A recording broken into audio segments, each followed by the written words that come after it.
Yeah, I think it's something like it's some cover.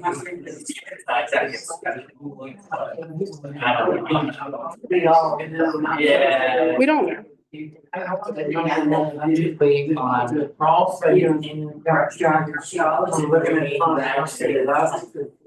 Yeah, so when I came back. There's one, I mean, there's one Like technology. Bernice isn't here yet.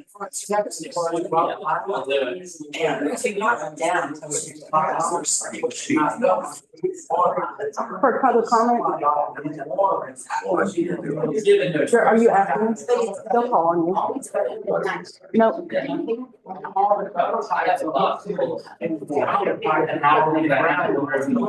But I know I throw it out, but they're on that I need. I'm pretty sure I think it's the Bernice.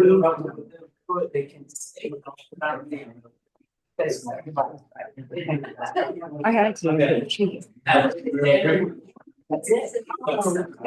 Can you text her and make sure she's got it?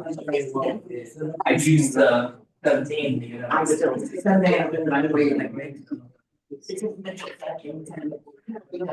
Yeah, they're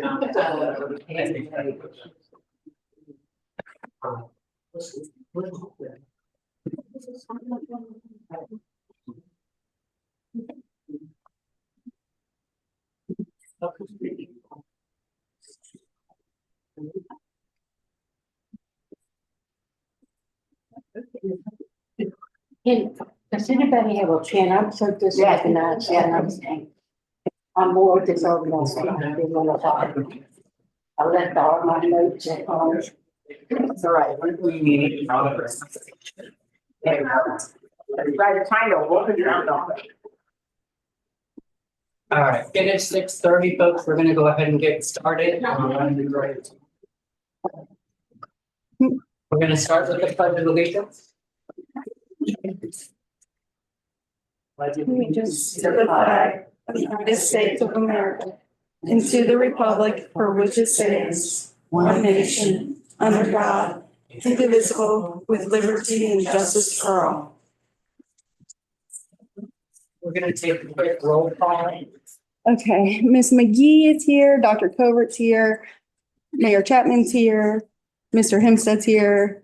We are waiting to hear about Councilmember Kuby, and Miss McCarthy is not here.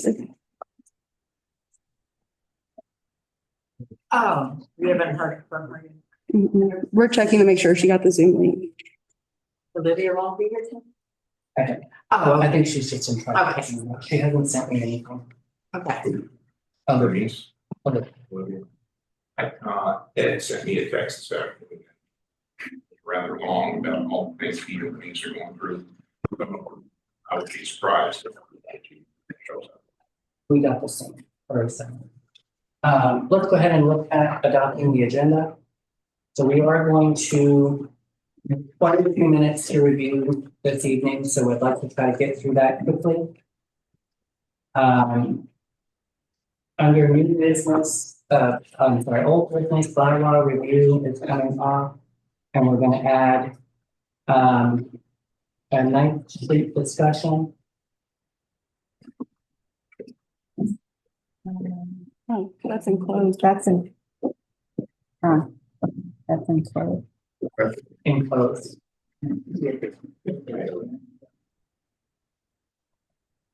So I need a motion to approve as amended. So. You come to the okay. You're just doing the adoption of the agenda. Can we add on there about maybe doing something about the water bills people who are having water? I'm gonna bring that up tonight in mine Oh, okay. as we talk. That's why. Okay. Mhm. So I just need a motion to approve the agenda as amended. Ms. McCarthy, you removed bylaw review. We'll do that next month. We're going through a process, which is not there yet. There is a Ninth Street discussion that at the advice of the attorney will be in closed session. So again, I just need So to, moved. okay, and a second, Second, Mr. Hempstead? Ms. McCarthy? Are you changing the closed session though? There's no. It employee was performance. originally for personnel. So yeah, it'll be for the Ninth Street.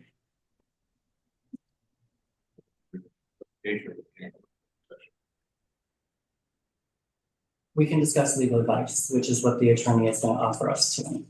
Can we do the personnel and legal advice in this financial session? I don't think they're ready for personnel. Yeah, we're not ready for this one. So we will not be doing personnel. Correct. Okay. But I'm gonna speak of that in my part tonight, why it's being moved. All right, so now I need a re-motion with the additional change. Remote. I remove. And a second? Seconded, okay, we'll start at this end. Ms. McGee? yes, Yes. Yes. All right, so first and foremost, we are doing our business spotlight. It's something that we started a few months back, and we are welcoming tonight the Fishery, which is a new fish store here in town. So Do I need to stand? You can if you want. Whatever's most comfortable. We're gonna have a seat. I'd like to thank the town meeting hall for the invitation and the opportunity to speak. My name is Kelly Taylor, and my business is Fishery Local Fish Store. We are in the town square. For local people, you have to go into the town square and go around and behind underneath the JoJo's. So we do have people that have trouble finding us from using the Google Maps. We advertise primarily on Facebook and on Google Maps, and even just last week, I had someone local walk in that said, I had no idea you were here. Because the local people aren't, that have lived here forever aren't looking for what the new things are. They think they know the town of Mineral is only this big, and so they don't realize that there are things changing all the time. We have 550 square feet. We specialize in freshwater aquariums and freshwater fish only. I've had lots of people ask us about reptiles and other things.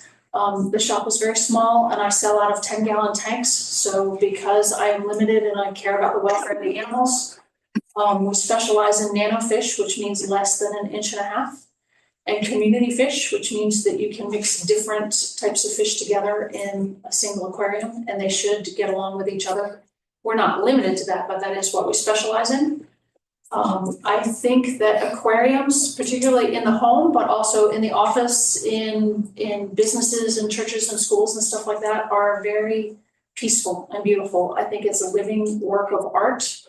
And so I love the natural backgrounds with plenty of plants and things for the fish to hide from each other in. So I don't have any bare bottom tanks. I don't have a problem with people that have bare bottom tanks, but it's just not what we specialize in the shop. We have hosted 2 events so far at our location. We are getting ready to host a 3rd this coming Saturday at noon. We will have a student-led event that the kids will be speaking to people that come out at noon about how to set up an aquarium and how to be focused on the health of the fish. You should consider setting up your aquarium for at least a couple of weeks, preferably even 6 weeks before you put fish in it, because it will allow you the opportunity to establish the bacteria that set up the nitrogen cycle for the health of the fish, so you don't put fish in them and then lose them promptly in a day or two. That's a waste of money. Sometimes it's a waste of emotion. You fall in love with a fish and then your aquarium's not there for them and you lose them right away. We don't want that to happen to any of our customers. We don't want that to happen to any of our fish. So Saturday's event will be student-led.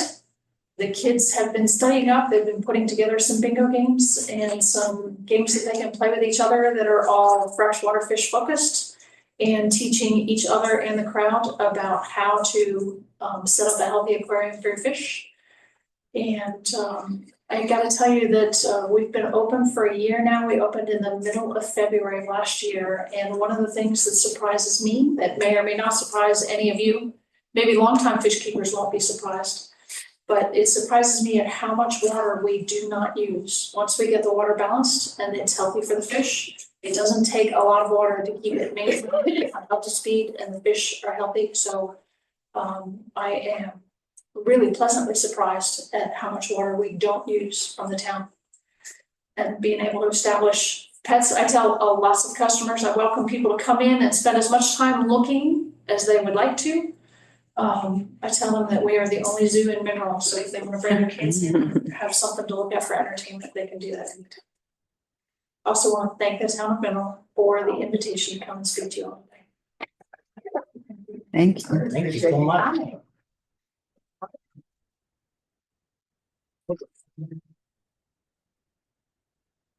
Hi, I'm Joanna Von Ark, and I can offer you at no cost, a digital sign that you plug in. And you will be amazed at the business and people realizing that you're there. I can give it to you 1 month absolutely free. Can we talk after you? No, we can only talk now, of course. No, after it's fine. I'm just. All right, well, thank you very much, Kelly. That's amazing. I personally shop at her store. I buy all my fish food. I have 2 large fish tanks in my house, and I love my little flubbers. So I get all my fish food and product from Kelly. So great to support local. All right, now we're going to open the floor to public comment. Has anybody signed up for public comment? Yes, we have a couple. Mr. Cameron is first. Paul.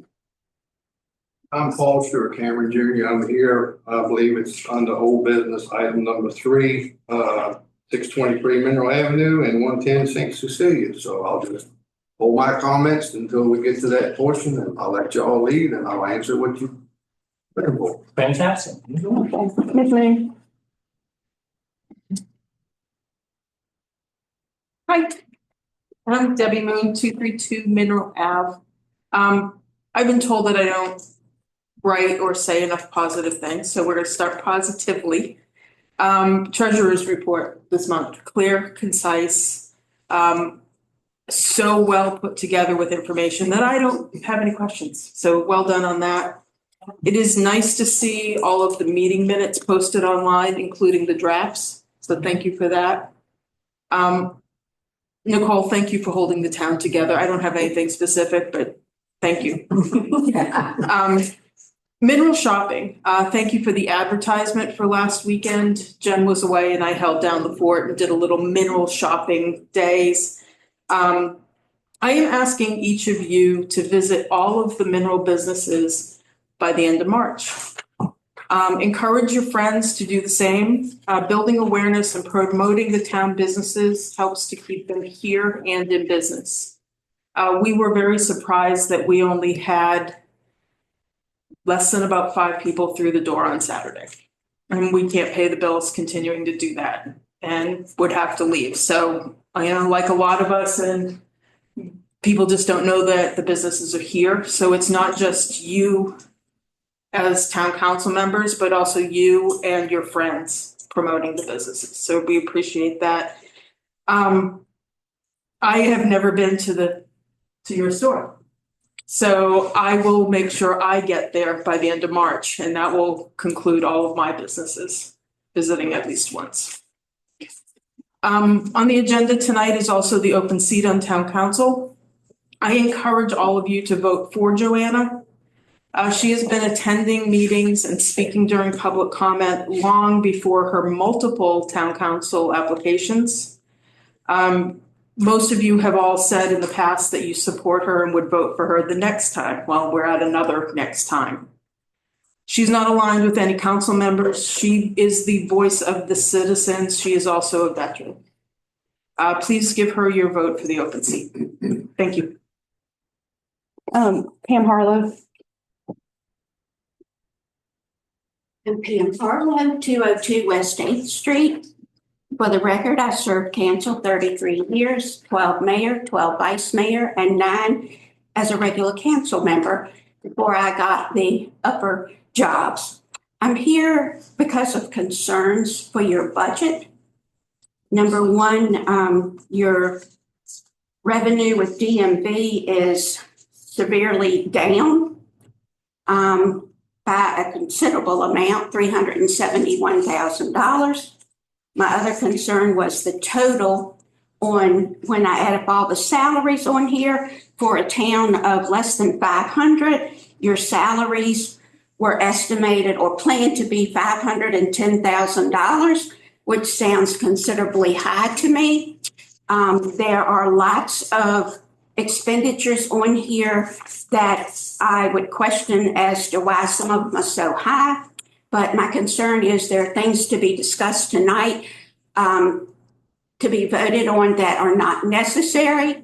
Before you spend money that's not necessary, you need to look deeply into getting a well, because as I see, you're spending considerably over your estimated amount on water consumption. You need to look into wells and forget all this other stuff that's going to take money that we don't have.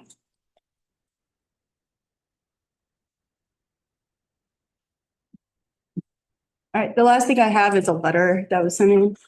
Okay, so it says from Eric Washington, 611 Mineral Ave, Mineral, Virginia, 23117. I'm Eric. Speak up. Okay, I'm Eric. Yeah. Sorry, I've been sick too, so. I'm Eric Washington, 611 Mineral Ave. I'm sorry I can't be here. I have to take my kids to soccer practice and will try to attend before it is over. I have concerns and I want to express them. I'm doing a project for a property owner, clearing trees on 9th Street. In order for the owner to get to their property, they have to develop the road. And I'm subbing the work out to someone, and they have been doing this type of work for over 40 years. Before I spoke to VDOT,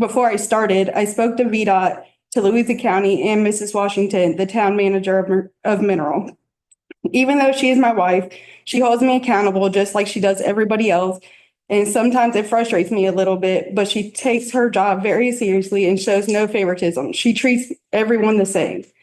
I wasn't on the site, but Mr. Groom came down and told the guy that was working, how could we do the road, because he was going to get the property, but he can't afford to do it to VDOT standards. Then 10 minutes later, Mr. Hempstead came and told them they had to shut it down. They called me and put Mr. Hempstead on the phone, and he asked me how could I afford it. Really, it's none of his business or anyone else's what I can afford or not afford. But I had a store for 5 years and sold it. Then he said, you have to do it to VDOT standards, and I told him I am going to do it to VDOT standards. Mr. Hempstead told them they had to shut the job down, and he can't do that. He had not even spoke to the town manager because I had called the town, and I don't believe he spoke to council either. It seems that Mr. Hempstead likes to try and bully citizens and intimidate them, and I am not one that could be bullied or intimidated. Bear with me for a minute because it is water under the bridge now, but Mr. Hempstead was so passionate about the 14 houses that were being put up. And I agreed with him that they shouldn't be put up, or at least so many of them shouldn't be put up. My point is that you can't pick and choose when you're a council member. Being a council member, I realize that's a lot of responsibility, but that is what you were sworn in for. That's your job to do what is right for the town and not friends. You are passionate about one thing and want to do the right thing, but with these ran down houses in the town, and because you are friends with people that have these properties, you don't do your job. Your job is doing what is best for the town, not just for some citizens and friendships, which I thought is what the town wanted to get away from. The one house that is beside me, and I have no problems with the owner, it has no footers and cannot be saved. There's a tank that goes to the second floor that is not stable and could fall. I try to clear it up and do my best, but it is not my property. There are squatters, vultures living in the house, and last summer they were bird droppings in my driveway. And I have small children that I worry if something will happen to them. I tried to buy the property over market value, knowing I would have to put money out to tear it down, but the owner couldn't sell. Mr. Bird owns the property on the other side of this house that he purchased and fixed up. He was not able to sell it because of the property, the vultures, and the overall look of the property. It seems like council cannot hold people accountable, but want to hold others accountable for every little thing. just like the road, Chestnut Avenue, that was put in and isn't even up to VDOT standards. It is only crush and run, which is why it is so muddy and easily washed out. Then there was a long driveway besides 9th Street that didn't even have culverts and not enough road frontage in that zoning district. And whoever built that should have been made to develop 9th Street according to the ordinance. But now when someone does the right thing, they are still given a hard time because certain people on council do not care for them and it isn't right. They are still a citizen and a property owner. I bought the house and I wasn't sure if I was going to live here or not. It's a small town and it seemed like there are good people here from what I could tell as people introduced themselves to me. I decided to stay and help build the town and make it better. My wife took a job as manager. She wanted to be a part of making the town better too. But it seems like some people have lost a vision of what's good they want for the town since they have been here. When it gets to town business, it shouldn't be family or friends because it blurs the lines. It should be what is good for the town. Any other public comments? Alright. I think, first of all, we all ought to show up in person if we have something to say. That's a bunch of whining. And I can't be here because my child has a soccer game. I don't think so. Mr. Washington, you can leave the dirty looks for later. Mr. Washington. We're gonna maintain Built a house. professionalism and decorum, or we're not gonna do this. Mr. Washington did a house, put one, renovated one, built another one. And he's here to help the town. I'm just not happy right now. Mr. Washington has a state contractor's license to do paint and wall coverings. You can affirm that on the state business license site, contractor's licenses. That's all he has.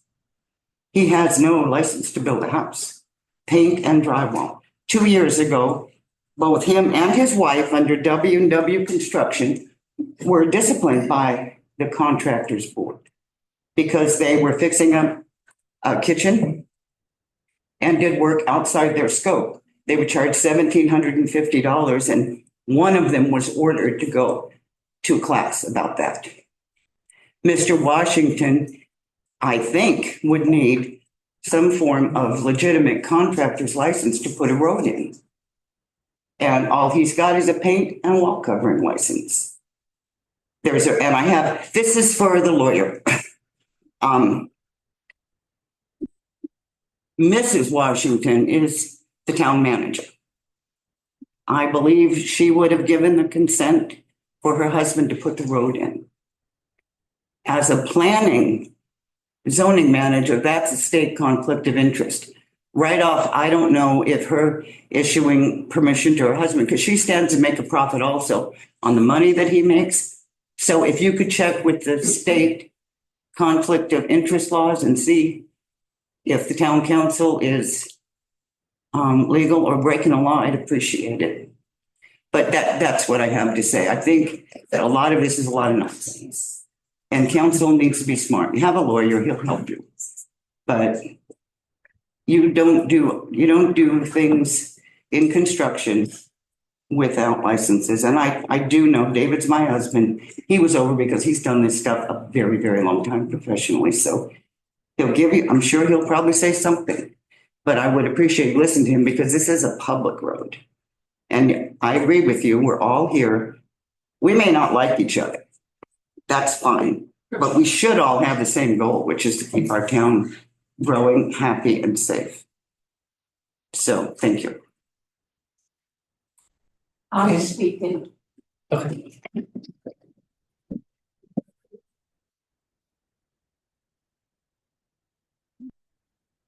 Rebecca McGee, 714 St. Francis. All I gotta say is your children come first. And I can understand why Mr. Washington is not here because by golly, your family comes first. That's all. Okay, one more opportunity. Is there any other public comment that anybody would like to make? Remaining professional. Sorry, Ron, I just wanted to point out that even though you don't hold a Class A contractor license and you do subcontract, because I looked into this because the homes were for sale, You can subcontract to people that have Class A licenses without any issues. Would that be that has the Class A contractor's license? In general construction. We'll get to that when we get to that on the agenda. This is public comment. All right, we are gonna go ahead and close public comment. We're gonna look at approval of minutes. Again, folks, we have a lot of them to approve. We're trying to get caught up. So bear with us as we go through them. We'll start with 10/15/2024. I need a motion to approve as presented or amendments. As a council, we should have read these already. We've had the packet for days, I should say. Very bad one. Did you have recommendation for? Not for this. Okay. Long one, right? This was a long one, and it's going back so far that it's hard to. It's hard to even remember, so Yeah. I'm gonna make a motion to approve this. Okay, and a second? Concern? A second to approve? I wasn't here. Okay, so you're gonna have. So it's gonna have to be you. Okay. All right, I'll take a vote. Abstain. Okay, so I don't know how that works. It's not a problem. It's not technically a quorum, but it is of the people that were here at the time on council. Yeah. Oh, sorry, I should have said Robert. So my question here is I only have 2 members of the council who were on council at the time of this meeting. Does the 2 of them voting affirmatively make them official? Yes, yes. Moving on. What can you add? Yeah, can you vote? Because you were here and you did, can you add to it? I don't know. You know, well, if it's official, we'll just. Okay. So moving on to November 2024. All right.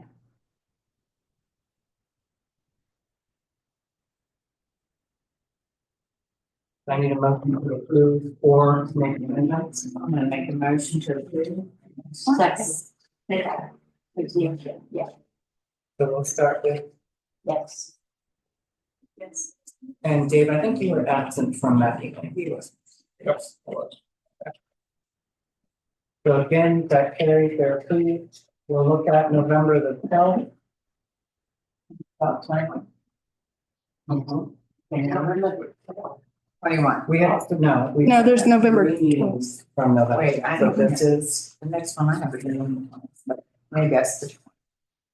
Ah, no, that's the 12th. yeah, I know, I must have put those together, so. So November the 12th, I have several comments. okay? You have not yet been sworn in at this meeting. November 12th. Right, so, Hempstead and McGee have not been sworn in. Okay, section G, item 3. Starts with paragraph on top of page, starts with Hempstead wanted to refute the censure. Hempstead started by responding to Mr. Taylor's comment stating that he has no idea who he is and that Taylor's comment defamed him. I didn't say that. I said, who are you and what are you talking about? Exact words.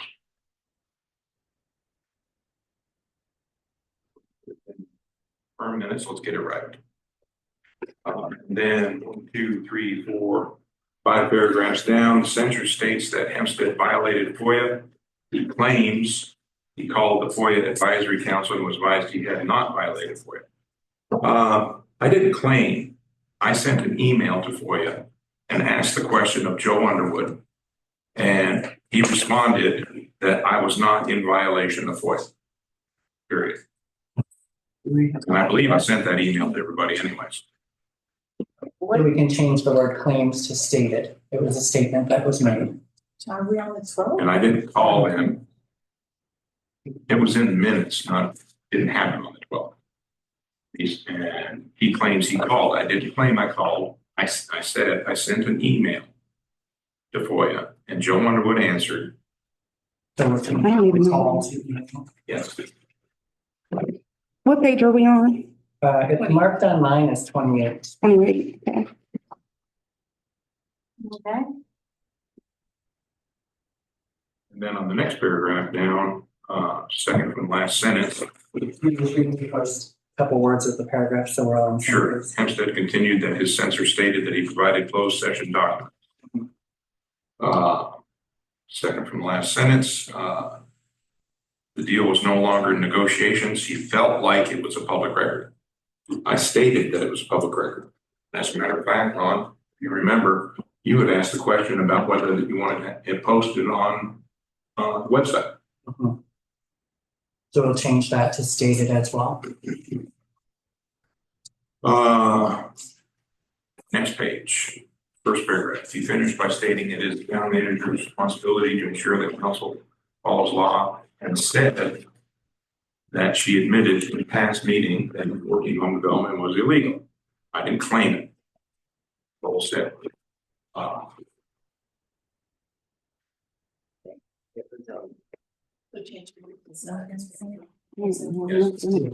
What did I say? You said she admitted it was illegal. So instead of the word claims, we're changing it to stated, which. Well, it does. Made it does mean. Words mean things. Yeah, We are that's making- fine. Yeah, we are making statements. It's not- I'm fine. That does make it, that problem. And that's all I have for November 12th. Okay, so a motion to approve as amended. So did you want to strike from Mr. Thaler saying that? Because I'm pretty sure that, or from Mr. Hempstead saying that to Mr. Thaler that he was defamed, because I'm pretty sure, but we can strike it if you want to strike it. So I watched the video too. Okay, I did. Thank you. we're not gonna argue across the sides. That is not a thing that's going to happen. So We'd like to strike it. I will. Strike it. we're not striking anything. We're amending the words. What was said by Mr. Hempstead.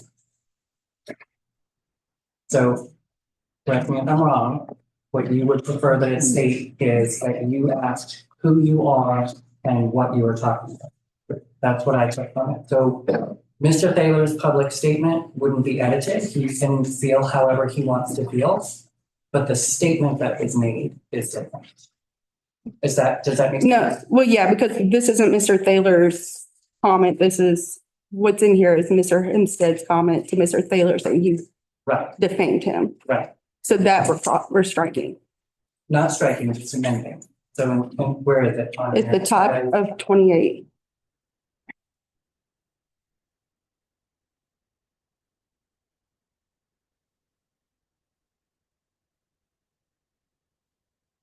So where it says Mr. Thaler's public comment, comma, stating he has no idea who he is. Mm-hmm. And that Thaler's comment That can defamed him. change to stating that he, because this is Mr. Hempstead's Yeah. statement, not the public comment, but stating who are you and what are you talking about? Instead of Yeah, I don't he has think, no idea who he is. So you'll take out the part where it says stating he has no idea who he is. No, don't take that out. That He part did is say that. correct. He said, I have no idea who you are. Did he hear? Right, So so what are you talking about? those 4 words come out and who you are and what you are talking about gets added in. Mhm. That's the full statement. So we're replacing those words. stating he has no idea who you are. And what are you talking about?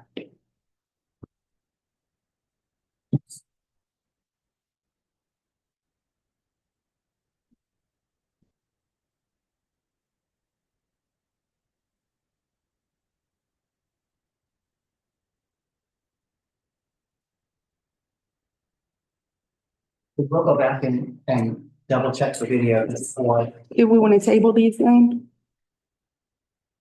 we can, if we want to let's make the amendment. If there is an issue comparing the video, then we'll bring it back to the next meeting. Okay, I'd like to accomplish getting through these. okay. So do we have, To approve these minutes as amended. as amended, do I have a second? Second. All right, we'll start with Mr. Hempstead. Yes. Ms. Colbert?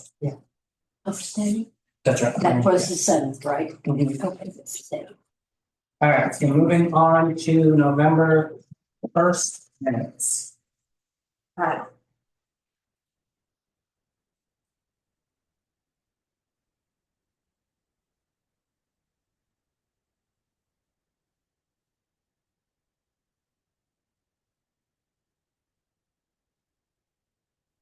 So this meeting was the closed session meeting. We've already reversed the action taken at this meeting.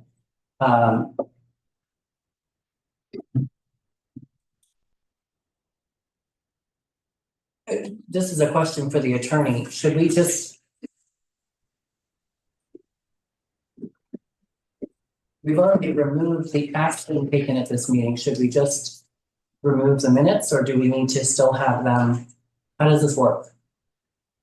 No, the minutes still need to be there, and then it still occurred, right? But minutes need to be there, and then when you reverse that action, those minutes need to accurately reflect it. You could put something in there, parentheses in the minutes that says later reversed by motion X on the day that was done, if you wanted to.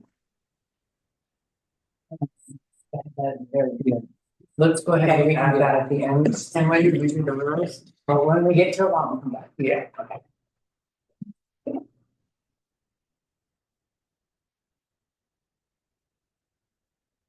So I need a motion to approve the minutes Approve, a motion to approve. and a second. We'll start with Ms. McKee. This is the 21st. Mhm. Yeah. Yes, Yes. One there. good point. All right, moving to the next set of minutes, we are looking at 12:9. We can only have one comment.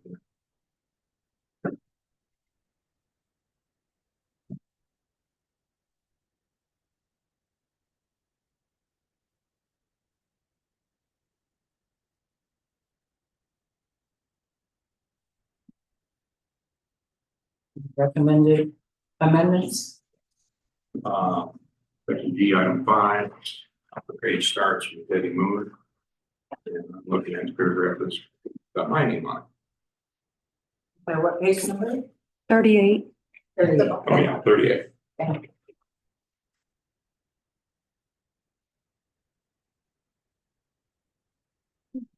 Okay. 1, 2, 3, 4, 5, 6 sentences down, beginning with repeatedly abused and misused FOIA. He claimed, I didn't claim, I sent an email to FOIA, Joe Underwood.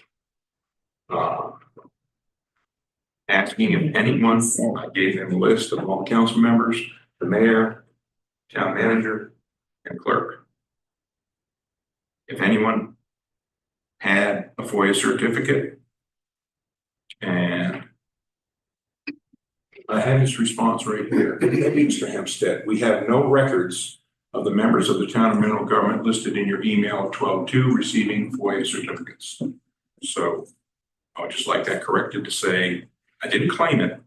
I sent an email and it was responded to by the FOIA council lawyer, Joe Underwood. So we change that to stated. Mhm. Yes. Next issue.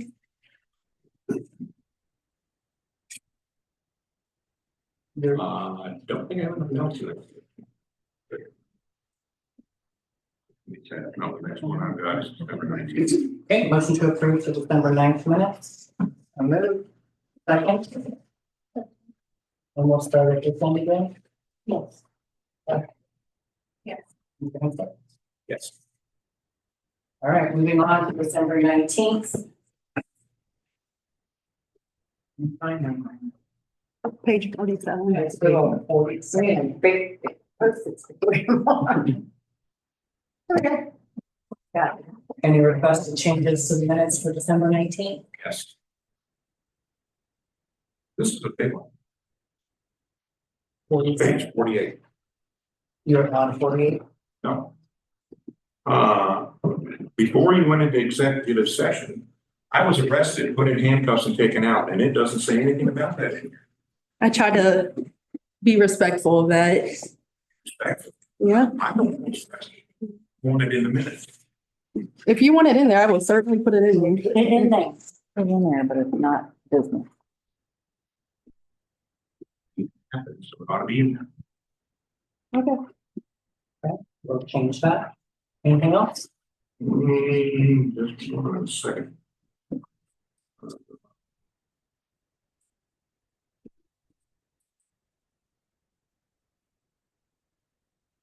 Be part of this. No, it goes to favor. No, it's all right. Reads the next. No, I don't have any more comments. Please. All right, motion to approve as amended. And a second. And we'll start with Mr. Hempstead. Yes. All right, moving on to January 13th.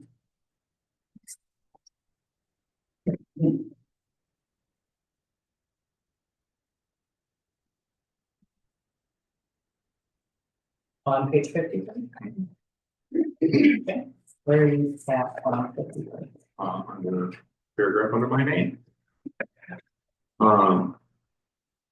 Second sentence says, against him as it was the representative's belief that Mr. Hempstead, it wasn't the representative's belief, it was the Commonwealth's attorney's statement that Mr. Hempstead is a council member and always has been a council member. So. Representative's belief to Commonwealth attorney's statement. I talked to the Commonwealth attorney and. Yeah, I mean, that's, Say those words. Oh, really? hold on. That's funny. That's funny. I had a conversation with him. I did too. I said in his office, well, what I, Well, I don't care, Becky. That's exactly what he said to me. He told me. We are not going to argue across the dais. Tell her to stop.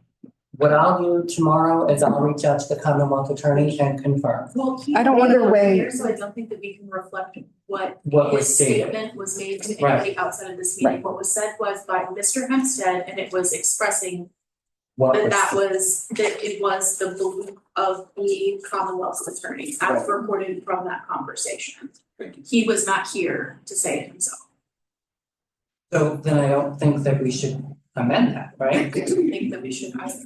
It wasn't a representative, it was the Commonwealth's attorney. That I think we could change. What is the representative of the Commonwealth? Yeah, it's a. So you wanted to specify that the Commonwealth attorney's belief. I'm get on board with that. That I see. So instead of representative, Commonwealth attorney.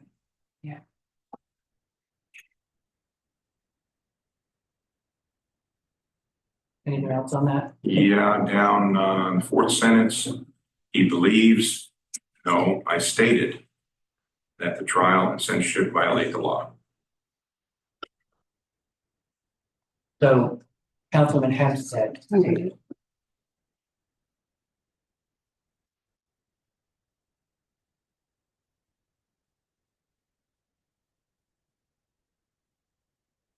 I have for those minutes. Motion to approve as amended. And move. A second. Second. We'll start with Mr. Hempstead. Yes. Yes. yes, Moving on to January 21st.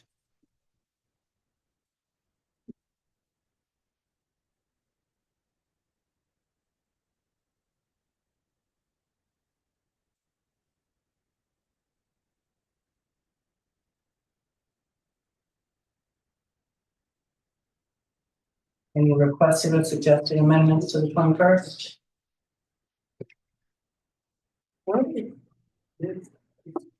This is the town hall. Okay. Oh, okay, I'm sorry, so this is just people were asking Yep. this question. This was the one open to. Okay, great, so these are just things that people ask, huh?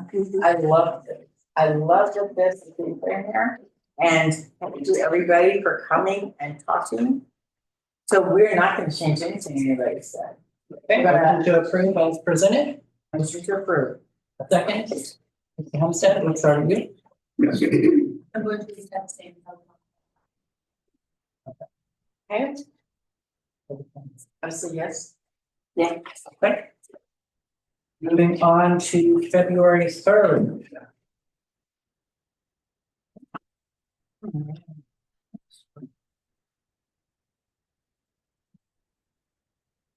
I make a motion to approve. Motion to approve. Do I have a second? Second. Ms. Hempstead? Yes. Mr. West? Awesome. Moving on to February 10th.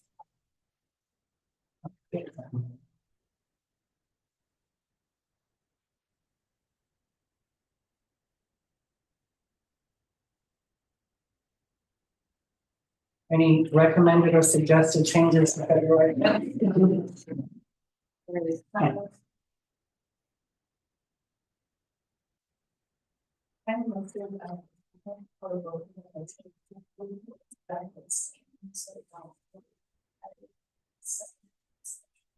Okay. I would just have to go back and double check, because I know there was one where it was weird, we didn't have somebody to second it, Okay. but I can just confirm this. So we'll double check those and then it's necessary. Yes. Any others? That was the training. That we.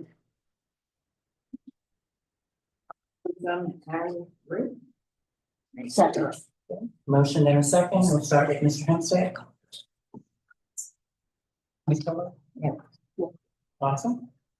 And last but not least, we're looking at minutes for the 3rd. All right. Oh, that was like. So this was, and then. That was very We were short. here for 8 minutes. Yeah. total. So, I'm gonna move that we approve these minutes. Second. okay, so we'll start with next. Yes. Awesome. All right. Thank you, everybody, sitting through, getting caught up on that. That was a paperwork issue that we needed to do. I'm gonna call it laundry. All right, so our next item on the agenda is to appoint a council person to the seat I vacated as I became the mayor. So we have 2 candidates, Ms. Von Arp, we met, she moved, she was sitting over there. Ms. Von Arp, we met at the beginning of the week, but I believe Mr. Von Ty is with us this evening, is that, okay? So I think what we'll do is give an opportunity to each of the candidates to speak to council. We'll allow council to ask questions, maintaining professionalism and decorum. And then we'll make our vote. So just because it's here in front of me, Mr. Von Ty, if you'd like to come up and get council. Good afternoon. My name's Abdi Von Ty. Been a mineral resident for about 15 years. There's a motorcycle driving by. It's Sorry, my Rebecca. train. I've been a mineral resident for about 15 years, and I'm just looking to give back to the community in some sort of way. Does council have any questions for Mr. Von Ty?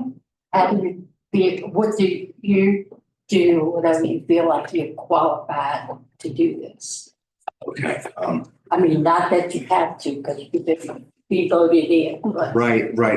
What is it that you can bring to us? Yes, ma'am. So I am a estimator in commercial construction, so I deal with a lot of budgeting, project management, reading through 80-page contracts. That's like my job. So if there's any way that can kind of help what you guys are doing here. Attention to details. Yes. What prompted you to seek this out and want to do it after all these years? Right. I got a little bit of spare time. That's really what it was. What are the primary issues that you see that the town is facing that you think we should be prioritizing?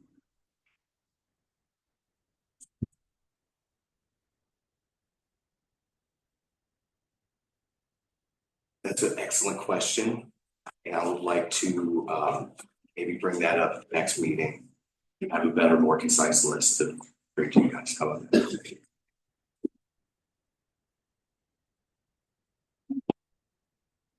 You went to school here. Yes, ma'am. When did you graduate? Graduated in 2014. Okay. In Music County High School. Any other questions? Any other questions? Thank you. Mr. And it's very nice to meet you. It's nice to meet you. You're kind of a neighbor and I haven't met you yet. That's right. I'm right on Richmond Ave, so holler at me. Okay. Figure out which house it is. All right, Ms. Vaughn R, you'd like to come up and we'll. Now, I will, for those of us that are observing, Ms. Vaughn R did come last week and spoke with council, so we're not going to make her regurgitate everything that she said last time. But if council has any questions for Ms. Vaughn R.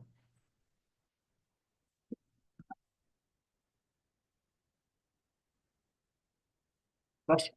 Any questions? I know that we heard a bit last week about it, but just to kind of recap, what are the primary issues that you see that the town is facing and what do you think are the main things that we should improve? Gosh, my mind just keeps going, because I've tried this like 4 times now, so, feel redundant. The bottom line is I feel like, the town council really needs to get on focus. And I really see the change in how the meetings are presented and how people are opinionated and expediting. There are still some concerns that I have, but I feel like the town really needs to involve the townspeople more and the businesses. I feel like I think it's great that you came this evening. Thank you for that. And Jen, you came before too, so it seems like we really have a good start on really what's going on and a lot of things that I see. I do want to say that I believe that we need to be working for the people and not be working for each other. So that's one of the reasons that I have not created alliances with anybody, because I want my thoughts and my opinions to remain mine and not decided by Olivia, what you want, or Ron, what you want, or Becky, what you want. I want to go on my own feelings on what I believe is best for the town and create an open dialogue. And like I said before, one of the things is that we actually have to listen to each other rather than argue with each other. And sometimes that can be different when you have a strong opinion. And I'm a northerner and I do have a strong opinion. So sometimes I may have to be put in my place as others may need to be put in theirs when they are getting out of line. And that's okay.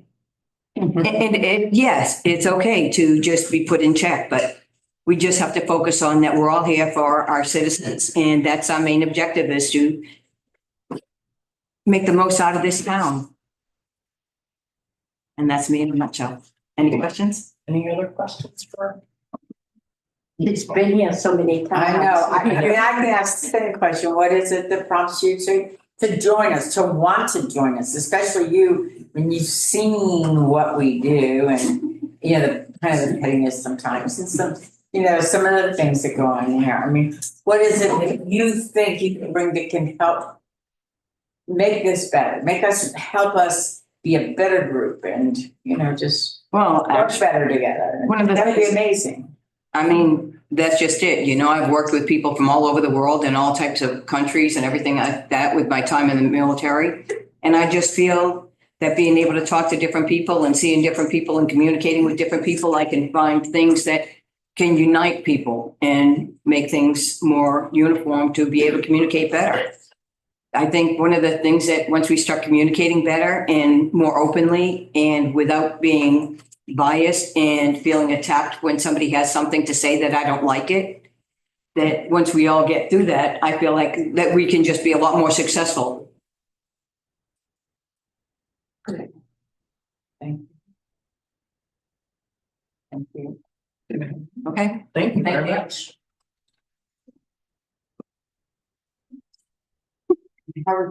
So we have it listed as council to nominate a candidate, council has to vote on nominations, motion to nominate selected candidates. I think we've done this in the past and we've done it so many times at this point, it should be second nature, but I think that we need to add a discussion element in there too. But council is empowered to make the nomination whenever council is ready to make the nomination. But I think we should discuss it a little bit before.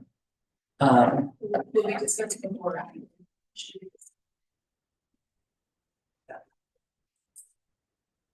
It's up to you guys, as council, how you wanna.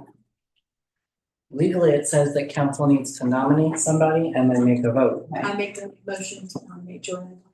Or Okay, so we have a motion and a second. We can open it now to discussion specifically on that motion. so I mean, I'll open since I made the motion. Yeah, so I chose to make that motion. You know, I'm very glad that you came out and expressed your interest as well, and I hope that you continue to want to get involved with the town and be a part of this and keep coming out to meetings.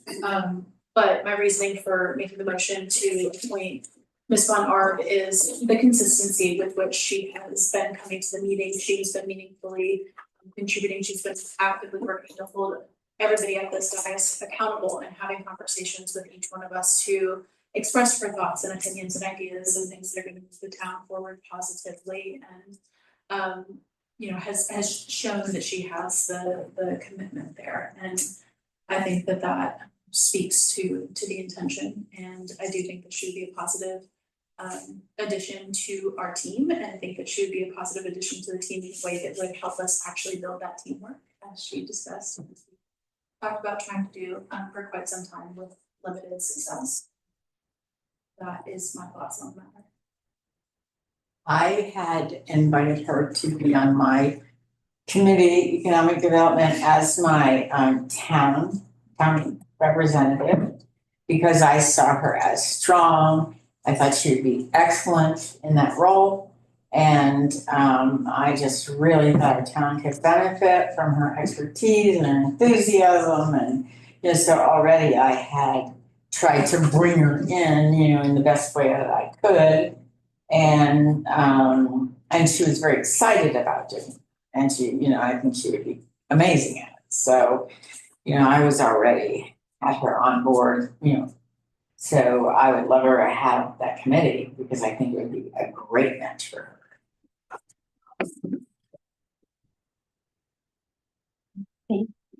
That she would be the one to keep me in line. And that's tall order. Are you agreeing? A tall order, I admit it. No proud of it. Would you have any? Not for Joanna, but I'm looking the other way. I'm selfish. I'd like to have another male on council. Okay. Not another female, but just the fact that Mr. Von Tide has lived here for at least 15 years. I mean, he knows the community. And I just think, you know, a young mind would be a good thing to add to the council. Wait, are you saying I'm not young? Wonder if you would be open to joining one of the committees as the town, you know, as the town. That would be a great way. Anybody else have a comment? So we have a motion and a second to nominate Joanna Von Arb to the vacant seat on council. So I'll go ahead and take a vote. Yes. Yeah. Okay. So it's 3-0 or 3-1, I'm sorry. Joanna Von Arb is the new council. If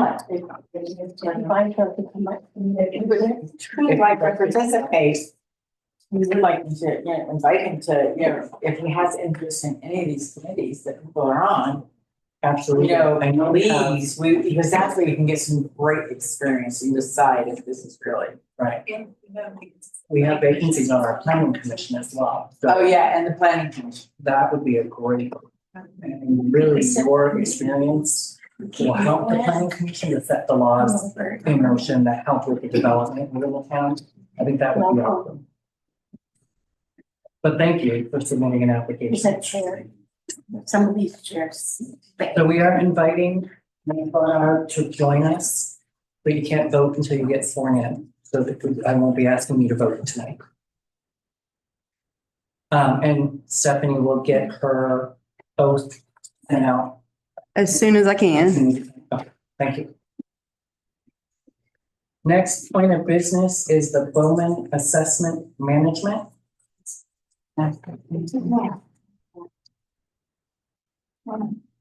Madam Town Manager, is there an explanation here or? This was on an previous meeting and you all wanted to wait before you made a decision to read through it. This is asset management for your water, your utility. So it's Bowman did our lead and copper inventory, our meters, and we already have the GIS. This would allow them to take our as-built and work with the town to track our water lines, where they're located, what size they are, et cetera. Try to get understanding of when they were last put in or repaired, how many repairs. It allows us to keep notes on them. And at the same time, this Bowman is also going to set us up with like a 10-year plan, 5-year plan, whatever that looks like, so that we can have a plan to replace or repair the pipes as needed. We just don't have that. Is this just, I'm sorry, is this just pipes or does this cover the wells as well? Is this just? This is just your Manholes? it's your asset management. So it's anything with water. They have the well on there that they'll locate, but it's just it's for you to understand what you have, what you're working with, what your repairs are, to keep track of everything online. It's through a GIS system. This was all done. It's all done manually. Some of it is just on maps. A lot of towns and cities are going to these automated services for GIS so that they can locate them. Louisa is doing it as well. It's just they're using their person to go out and just actually pin their valve, not their actual water lines. This is going to showcase our water lines and where they're located in town. Manhole. Our manholes. Yeah, or Our valves. meter, we have our The men meters. that were coming here. This is not anything to do with, the men that were coming here.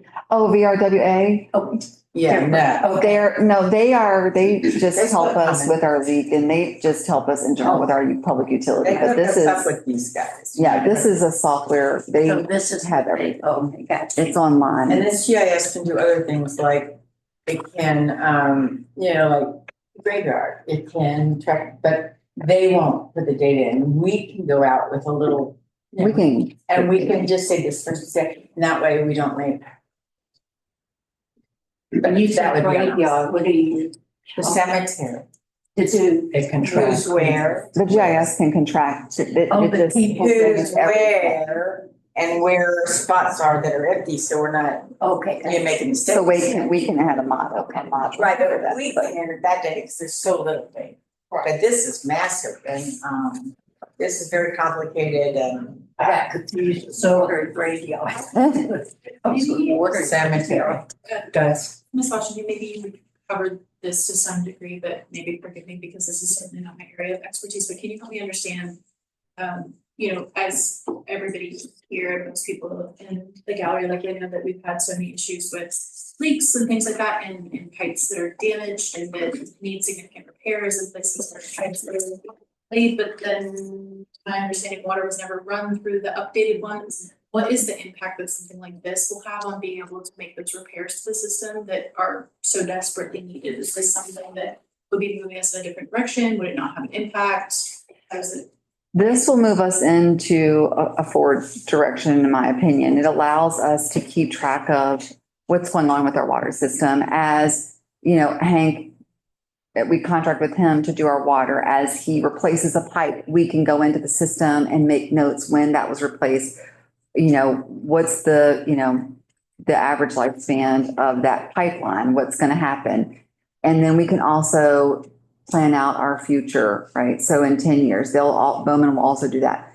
If a pipe has had several repairs on it, we'll notate that in our system. And if we pull that up before we actually go to fix it and we see that it's had 11 repairs on it, well, that tells me that it needs to be fully replaced. There's no sense in putting a Band-Aid. So this helps us do that. The only thing that we have right now is we have paper trails and invoices all over the place. We don't have a set system that tells us what's going on with each line. And, you know, Hank's memory is great and he can, yep. Yeah, let's keep our personal conversations to 0. Sorry, thank you. That's okay. Yep. So Hank's well knowledgeable about the water. No, almost. I'm gonna say it one more time and then I'm gonna call the sheriff. I said, you don't have the ability to say people can't talk. Actually, I do. You do not. I conduct the meeting. Push it, you do not. Let's call the sheriff. Yeah, call Hit it. the button. And what is your charge gonna be? Conduct unbecoming. So it allows. Hank understands the water system. And he can tell me about pipes that are in the town. He can tell me all day about how many patches they put on a pipe. This will just allow us to track it better so that if we can see that a land is being developed or another land is being subdivided or someone bought the PUD and what's going on, like it just allows us to see what we need to do. And Hank can know, okay, hey, Nicole, I looked on this system. We've had 6 replacements on this line and we need to go ahead or repairs and we need to go ahead and replace the whole line. Like it will tell us better than being able to keep it in his memory on paper. It will allow us to have better guidance for our public utility. That is what the town has and what we have. Our citizens need their water and their sewer. They can't live without it. We have to be able to keep and maintain that in a timely fashion so that they understand what we're doing for them. We can't just have it written on paper and not have a project plan for that or what our expansion is going to be. We have several properties in the area that could be bought and subdivided. We have a PUD that's going to probably develop at some point in time. What does that look like for us? This will allow us to keep all that together on a map and visible to anyone to see. So it's having a way of tracking where all these things that happen is and the repairs that have happened and helping to predict what may need Forecast, to happen yep. in the future. Yes. Well, there's, Mr. Mayor. tell us where a well, excuse me, a well will be. Where we could put a well that's gonna be, is this gonna? This will not do that, but we have, we're working with a hydrogeologist that's going to help us with our wells. Okay. We are going to try to get well 4 cleaned out and back to using the source water. That is in the process. We are working through that right now. We will get with a driller and someone that can come and tell us kind of surface where we think a possible good well location could be, but we'd have to find that. So we're working on that. Okay. Mr. Mayor, I think we have a question from whatever you would do. Oh, sorry. I want to be able to help Nicole explain this a little bit, because my company does this. Oh, One of the main things it also does is it helps the council as a committee to prioritize where your capital funds need to go in the future. And where you're gonna need to spend it. It's not perfect, there will be, things that need more repair, but it'll say in 10 years, this section is gonna need some serious repair, so you can put that in your capital budget for 10 years out. So it will help you guys with your budgeting and planning for the growth. Does that help you at all? Yep, that's what it will do. It's a tool. Yeah.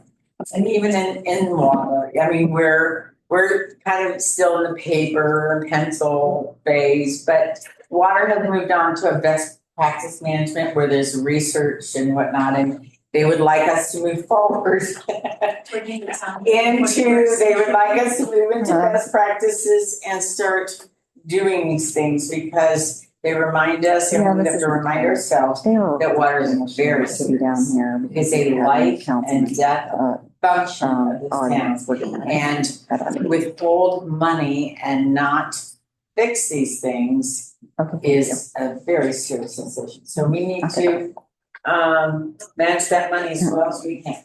And that's what this is. I think this should be tabled least They're 6 just months. selling people. Because right now, town is over budget. Why and not? We can't afford to spend $33,000 on a computer system to monitor stuff that we already know where everything is. And I can tell you, we've already got electronic monitoring of all the water meters. I think it would be a very big mistake to spend $33,000 that we don't have. We're not over budget, actually. No, we're not over budget. The budget that Ms. Harlow was speaking of, the revenues, those are not all entered into the software system right now. Our treasurer has to go back months and months to enter revenues into the system. They don't just pull over from the bank statements or the bank. So she's doing that while also doing audit stuff, while also doing project stuff, while also doing cemetery stuff, while also doing a number of other things that are task driven in the office. We've been working on an audit for FY22 that was prior to me coming on, and maybe this administration, I'm not sure when you started, but that audit never got done. We are unable to find some of the documentation to give the auditors. We're doing the best that we can with what we have. We have one small box of paper. We are moving into FY23. As soon as we hear back from the auditor, he should have everything right now that he needs. We're waiting. Every time he looks for something else, he comes back with another question of, hey, can you give me this documentation? That's what auditors do. They go down a line and they look at all the numbers and they come back and we give them something and that leads them to something else. So that's where we are. And once we move to the 23 audit, we can start giving him everything he needs for that. That should go faster. Then the 24 audit should be a breeze, and 25 is where we have every documentation that we need for the audit.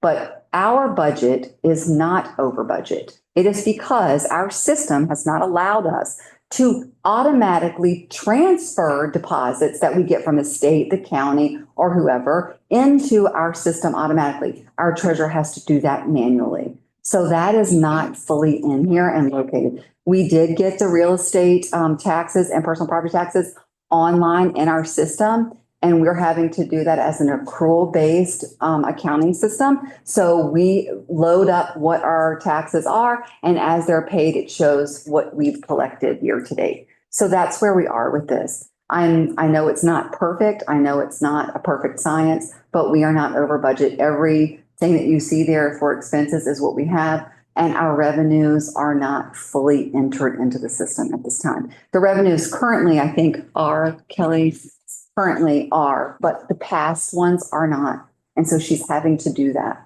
So that's where we are with that. I appreciate Kelly for what you're doing and good job. We do already own the software. It's just having someone enter the data for every street, every manhole. So the software has been paid for by the grant that we got. And we'll get that money. That money should be coming within the next few weeks. We got another Right, so letter. that'll come back in, but that's 100,000. So that was paid for. It's just hiring these engineers to go out and enter the data so that we're all caught up, because we don't have the manpower to enter the data. I don't know. Here. Okay. I'm gonna share this is just my opinion, since I know the water system and all that, okay? So everybody takes my knowledge, I'm not saying anybody's right, anybody's wrong, okay? The county is doing it, the town of Louisa is doing it. I have actually seen the Louisa County Water Authority in action with his tablet going around. He's actually going around doing it on valves and stuff like that but they have a different style system, okay? Nicole and I did talk about this, and for me to be able to go around and do it, to take the tablet and do it myself, that takes me away from all the other town stuff that I have to get done. So it's not feasible for me to be able to go around and do that, to take all that time, because it would take me a considerable time to get it done with all the other stuff I did. But it is going to help in the fact of, you take a paper set of plans, we do an install, I have to come back, find a set of plans, label on the set of plans, yeah, we installed 30 feet of this line, is upgraded, okay? When you take that, you can do it electronically. It's much easier to be able to go home and like take that tablet, sit down and say, okay, let me punch up Charlesville Road. Okay, it's 1.25 inch line. We installed 60 feet of, 1.25 inch PVC such and such pipe. This is the point we started from. This is the point we stopped at. It's easy for anybody else, for council, for Nicole, for anybody to be able to go in and pull it up and see, hey, okay, this is where if one of you come in and you ask Nicole, she said, hold on, let me go, I can check it out. I can show y'all right on the map what it is. Also, will let us find out when we dig up lines, when they did the big grant some years back and they ran a bunch of lines, we're finding out a lot of the old lines are still hooked up because the town didn't have anybody on their payroll to go around and say, no, this is what the plan says you're supposed to be doing. You were supposed to hook these 3 houses to that new line. They're on the old line. So if we dig something up, we're able to go back in, note it in that, and you'll be able to see it and know, okay, let's pull it up. Well, those 3 houses are hooked on that line, but these 2 are on a 2-inch line that needs to be disconnected. So and I understand it's money that the town is going to spend. Whether the town has a budget or not to do it, that's not my part. My part is I've asked the county and done some research on it, and I think it is going to be beneficial for the town because that's a lot of what the municipalities are all going to. I mean, it's 2025. Everything is going electronically, digitally, being able to look the stuff up, rather than the paper roll up plans that get disturbed and pencil marks go off them, ink fudges, nobody can read what was wrote on it, that kind of stuff. So to me, it's moving the town forward. If the town has the money to do it, I say it's a positive. I know we have lines that need to be replaced in that. If the town doesn't have the money, then I look at it as a point of maybe we should wait a little while and take that money and put it towards a street that needs repair down on. But that's for you all, that's not for me. I just tell what I see, what we dig up, that kind of stuff, And we'll be able to tell that if all the valves are marked, when they come in and asphalt, a lot of times if they asphalt over a valve, nobody knows it's there. So a lot of times if you pull that up and it can give you like the boy over there, they found an air relief valve.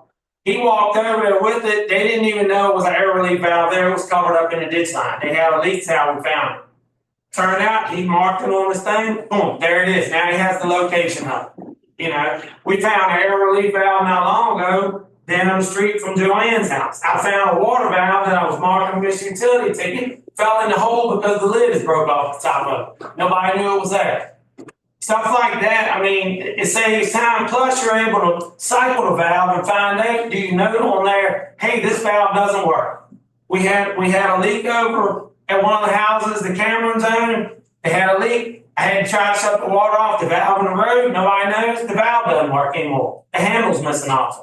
So there's one that needs to be put on the list, but it lets y'all, like they were saying, it will let y'all see as council where your budget needs to be. And hey, Hank's got on here, this 6 valves needs replacing. So when they get a leak, they can cut the water off on the street to repair it. Because I don't know about y'all don't come out there in the hole with me, but when it's 20 degrees or 10 degrees out, I'm not a real good person to be around when I'm out there having to dig and water spraying in my face and I'm trying to get the leak stopped when I've been telling the town years and years and years. And before me, my dad's been telling the town years and years and years, these valves don't work. We need to replace these valves. We can't turn the water off, So that's my 2 cents of it, and council, I respect whatever y'all do. And y'all know the finances and whatever, is best for the town as far as that. So I just wanted to put my input, but I think it is, the wave of the future for the town, being the county is doing it and the town of Louisiana that's doing it. Also, it's going to help be beneficial to everybody. So thank y'all for letting me put my input in. Thank you. Thank you. For sharing that. Thank you. So I how? was just gonna say, there isn't an action listed under this item, and so I guess I wonder, is the intention to update the council to have a discussion, sort of ask for a motion. Is there anything that's needed of us in regards to? Well, I think I need council to tell me that, yes, it's okay to move forward with it, or no, it's not. Okay. And I'm working with the attorney on the contract, by the way. He's aware and has seen it. Because again, no. So where would this, what budget allocation would we be making to cover this expenditure? Where would it, what budget would it come out of? It comes out of the software budget. So we have, what is remaining in our software budget? I know you may not know off the top of your I head. don't. No. We just need to know if it's above what, you know, Oh, we don't need to appropriate money. There's already Okay, so enough in it's- software. It's in our to cover it? software Yeah. budget. Okay. Okay, So we would be re-up. yeah. Is there any reason we couldn't wait for a few months? And with another I'm- interview, if we waited a couple months to get this done. I mean, it doesn't affect me. I mean, that's y'all decision. I mean, on. What's the advantage of waiting a couple That's months? exactly what I wanna know, what's the advantage of it? Give Ms. Washington a chance to get the budget solidified, so we know I what think we're so. actually working with. Well, we already know that the money is The allocated money's already in the there. budget for software for this, then what would be? She just told us a few minutes ago that they are still working on it, and But from previous years. So we've already we'd like to allocated. know what we actually have before we talk about spending $33,000. This money is coming back, the $100,000. The $100,000 that was to the grant, In our savings account? it's in the treasurer's report. Just a ballpark. Like to The the. $100,000, Question at a time. the $100,000 for the grant is coming back. There you go. If we can, if council would like to say to use part of that grant money to pay for this, then they can do that and the treasurer can allocate that money for this. It's fine. So of that 100,000 that we're getting back, have we spent any of it? I know we had to put money up front, right? And then And then we'll get it back. right. So have we already earmarked any of that 100,000 for No, different expenses? That was grant money. And the software itself is paid for by the grant currently. GIS, yes, it's paid for through the grant, And then the lead stuff was paid for by the grant. by the grant. That was the whole In project. total 100. We didn't get it. We get 100,000. Yeah, but I don't think we spent 100,000, did we? What she's asking, I believe, is how much is already earmarked out of that $100,000? We haven't earmarked any. So the letter that I received from the Office of Drinking Water stated that we would get the full $100,000 because the lead and copper went back through and did all their, tests and did their letters and everything that they did for lead and copper. And their contractors did their inspections and dug up and replaced and fixed stuff.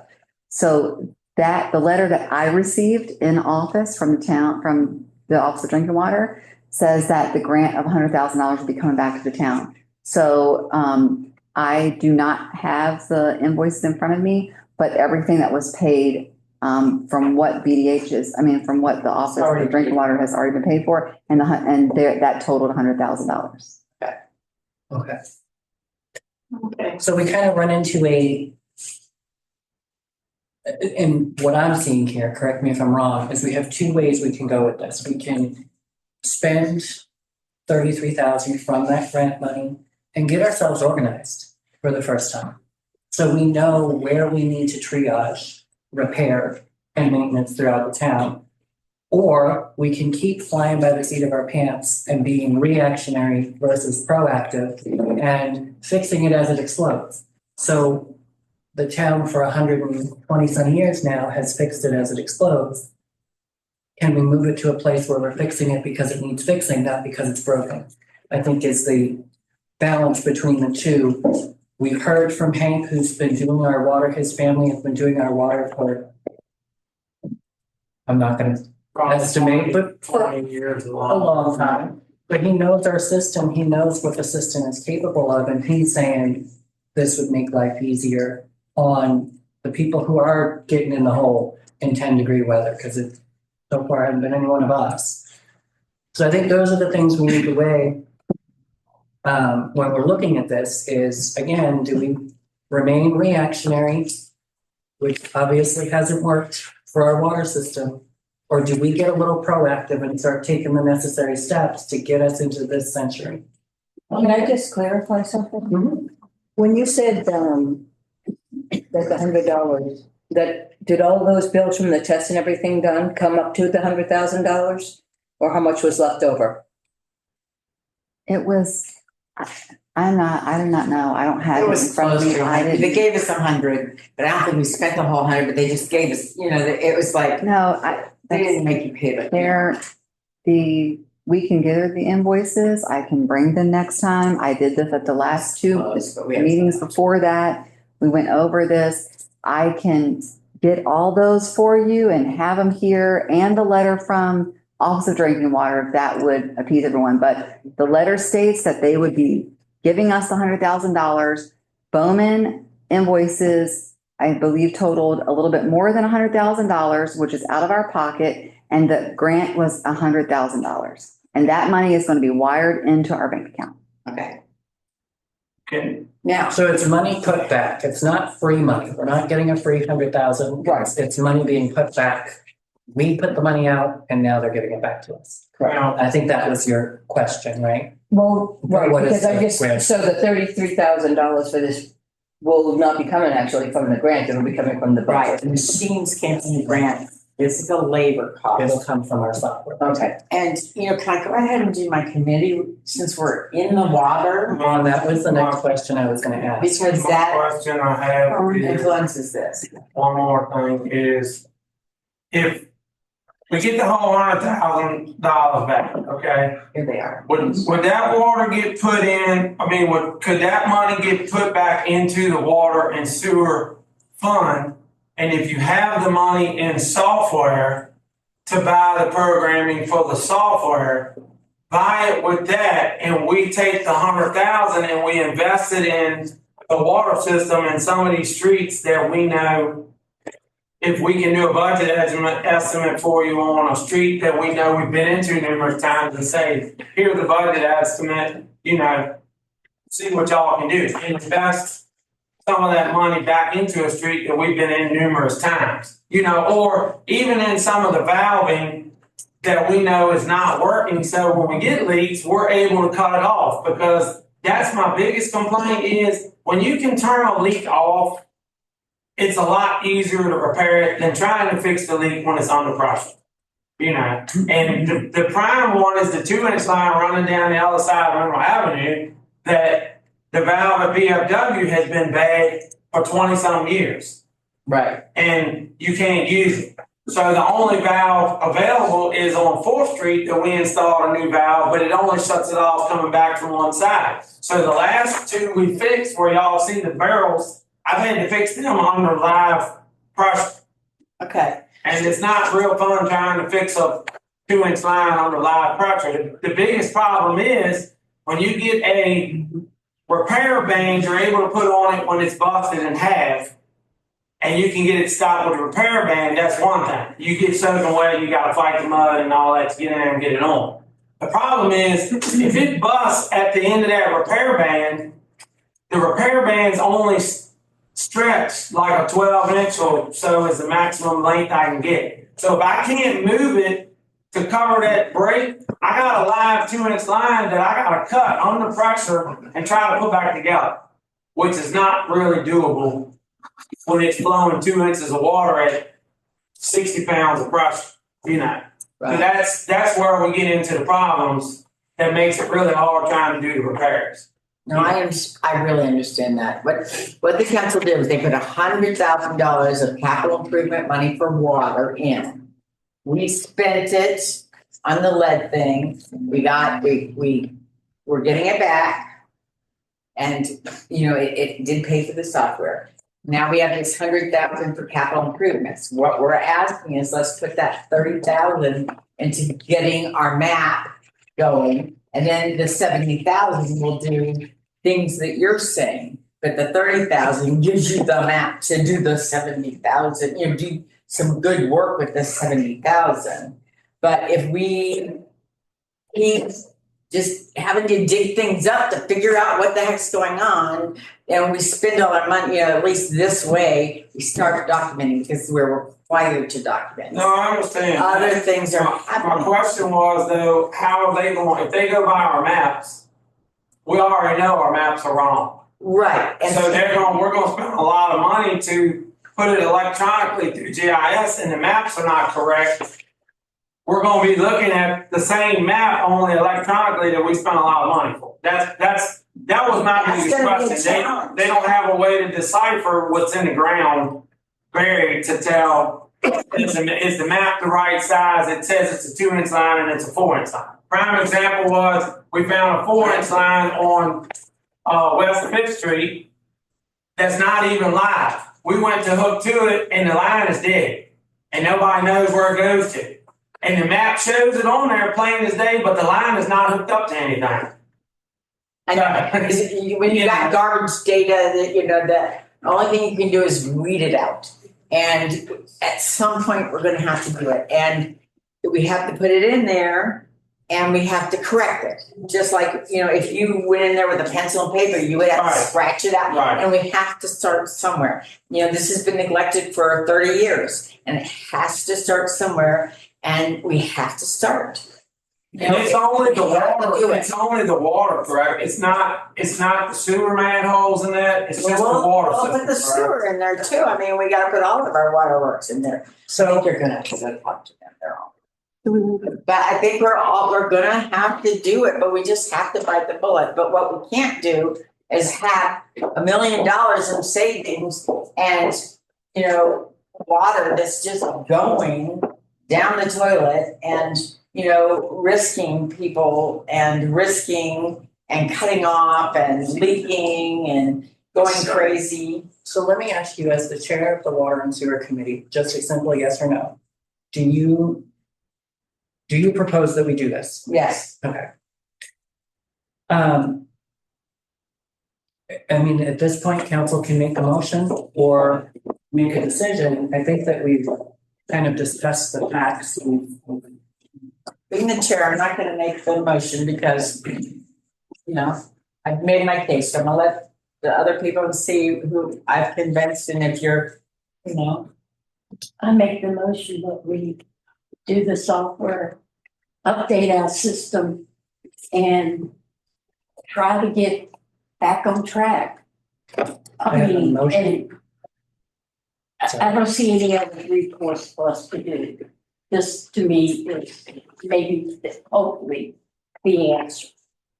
Well, I have a question We have to get a second first and then we can ask questions. before we second, that's why. You can't.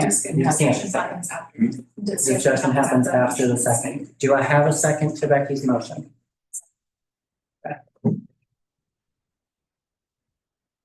As per Hank, they don't have the correct information to input into this program. What good is it gonna do us? Because he can update it as it goes along, as he finds the errors in it. But it's all wrong to begin with. Not at all. There's a answer by the town manager. Okay, I know what Hank is saying, but Hank can agree with me on this. The maps that we have show where our water lines are, where they're located. What Hank has discovered is as digging into those areas, there's another water line that is possibly not being used. It's not that there's a water line, this water line's dead and they rerouted it and now this water line is over on this side of the road. That's not what's happening. What's happening is he digs down and there's a water line. I have studied these maps. I have looked at these maps. Michelle has looked at these maps. Our utility committee has sat down and gone over some of the stuff that's going on. If council wishes to table it, it's fine, but it's something that you need to do and it needs to get done because otherwise you're still going to sit here with old maps outdated. No one's updating them. No one's drawing water lines on the maps. The maps do not have current water lines where they're located on them. If that's the case, and you're not going to use your software system, then you need to create an Excel sheet, get a map of the town, and start drawing your water lines as you add them, as you taper them off, as you replace them, whatever. But that's what you're going to have to do, because right now I know that, and this is nothing to Hank, this is not to you or your dad's company, but there is no record of the water lines on the maps that we have in the town. Hank has given us information for the 14 that we did down there, but everything that we have, it goes off of the main and then out down the road. And then we have to try to keep track of it. And there are some record keepings that they have that show like a 1-inch line here or 3/4 of an inch, but there's no actual record keeping. So Hank is a big part of this project where we go in and we start looking at where these water lines are. Hank, do you have water here? He goes out and looks at it. They witch it. They find the water line. Well, do we know what size it is? Maybe we don't, and maybe we won't know until we actually have to replace it or repair it. Excuse me for a moment. I apologize, what did you say? Said Commonwealth's attorney directed Sheriff Lowe not to send any police officers to this building anymore.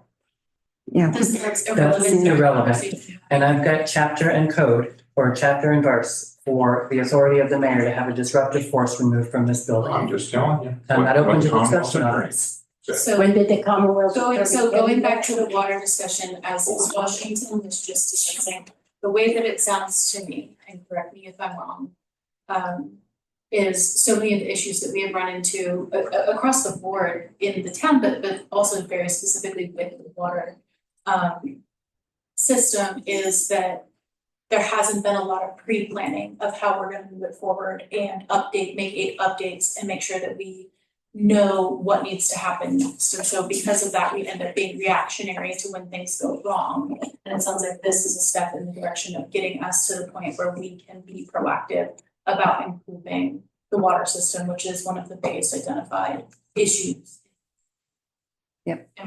Yes, you're correct. Yes. And what I would like to state is that since I've been on, Hank and I have been working together on every time he does have to go out and do a replacement or install a meter or fix something, he takes pictures, we talk about where it is. We have notes in an Excel sheet because there's nowhere else to put them. There's no other documentation. So we created an Excel sheet that shows where the pre-planned projects that we know we need to do and then repairs that have happened with pictures. So we have done that. The GIS is just a million times better. Yes. You know, I mean, because Absolutely. they literally could just go out and push a button with, and it does the coordinates right here, and that will make their lives so much better. And it'll take much less time and it will really provide the true information that we need. And there are rural water guys that are coming here that, they've been coming here for 15, 20 years apparently, and suggesting these things. And, they're a little excited that we've bought the software with our grant money. And it's like, they're like just kind of nudging us towards the, okay, now that you got the software, you got to like put the data in it, and then you have to use it or else, that subscription goes bad. So. All right, so we have a motion, we have a second.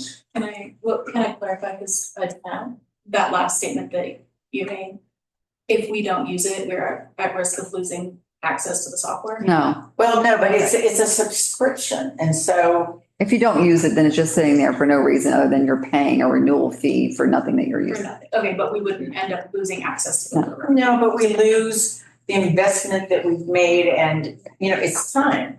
You're paying a subscription, and right now, we could be putting data in, we could be putting a cemetery information in. We can put data in it too, and they could be putting data in it. They're just going to do the water, but we could put other things in it that we want to track.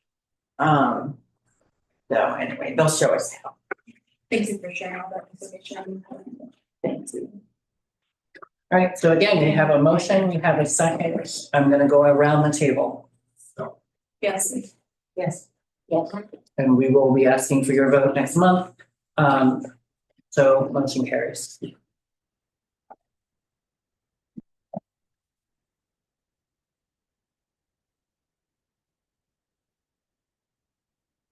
All right, now we are looking at actions on specific derelict buildings.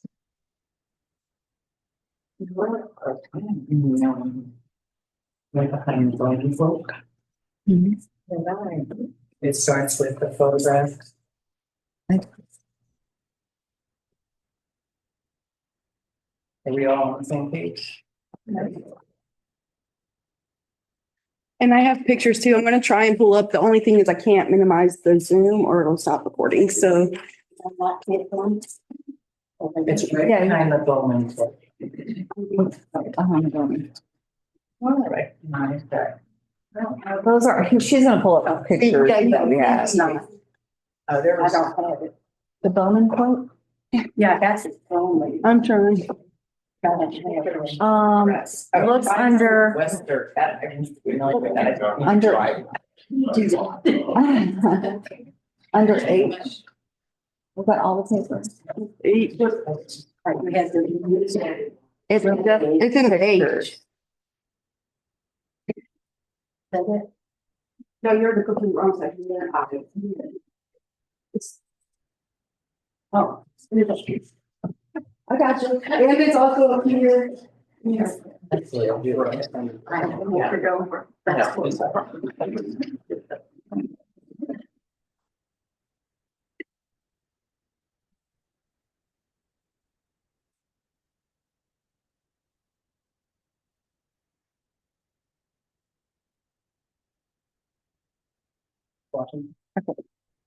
So regarding the derelict buildings in the town, first, I'd like to say that this is just, as the town manager, zoning administrator, when a complaint is brought to the town, it's something that I have to research and look into.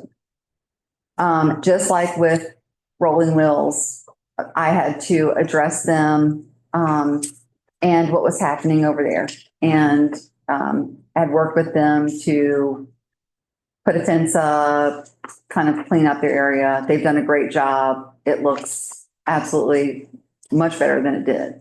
But that is this role. This role has nothing to do with individual citizens. It is literally when a complaint comes in any locality that comes in, a code officer has to address the complaint for the town, and that's what I've had to do. So I had complaints about a few of the houses in town. One is right beside my house. I would like to state that. It was just, a letter was sent. It's just a ran down abandoned house that there were vultures coming in and out of it. There were squatters there. People were going in and out in the middle of the night. We bought the house beside it, fixed it up, but there were many complaints. I didn't just complain. We had other neighbors that complained about it and that sent pictures. That's where we are. It was brought to the town with the council asked me at the last meeting to please go around and get pictures of other houses that were abandoned so that we could come up with some type of way to handle them. There is an ordinance about buildings and safety of buildings in the town. That's, I forget the code number, for the council. And so there's options that we can utilize for some of these abandoned houses. And that's where we are. Each individual property is different. Each individual property has its own safety issues. For example, 500 West 3rd Street is completely abandoned. Nobody even knew it was back there. And we had a huge water leak that we found over the summer. Huge. And that only happened because there was a neighbor's dog that got loose and she went looking for him and there was basically a pond in the ground. So Hank went out there, fixed the water leak. Now we have fixed some of our water loss issues. That house, we have no idea if someone's squatting in it. I have not been back there. We don't know what's going on with it, but they'll get a letter as well. It's abandoned. They need to figure out what they want to do with the property.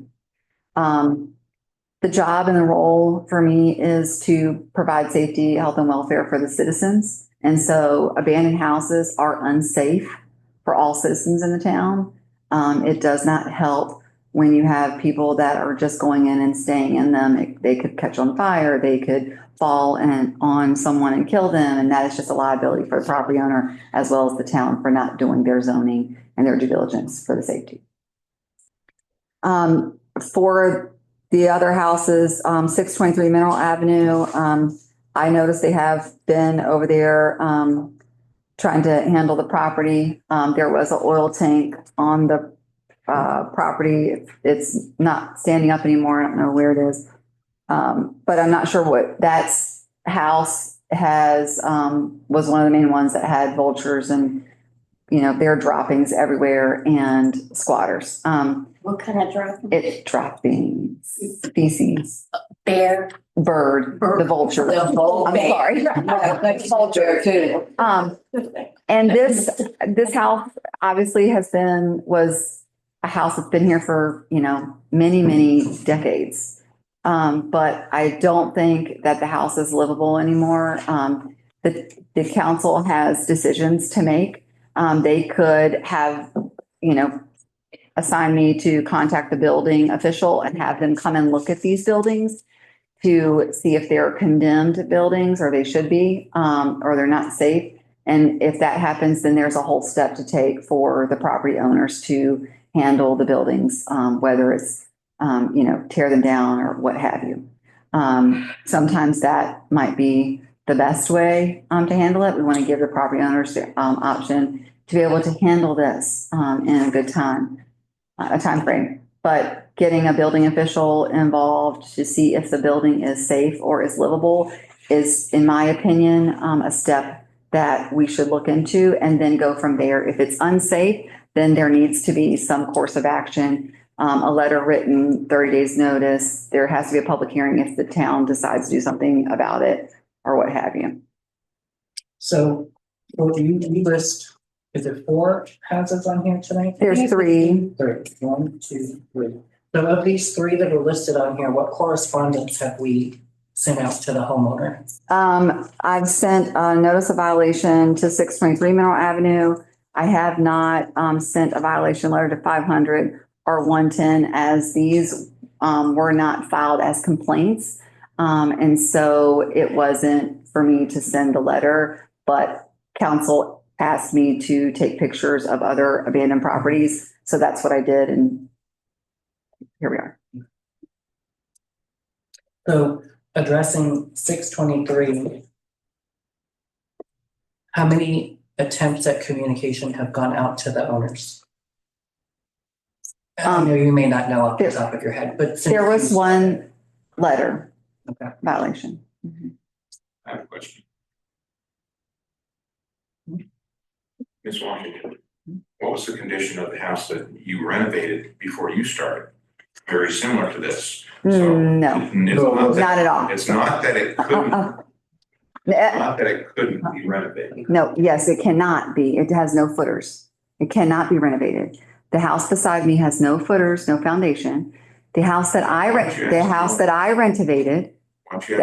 I renovated has a full foundation.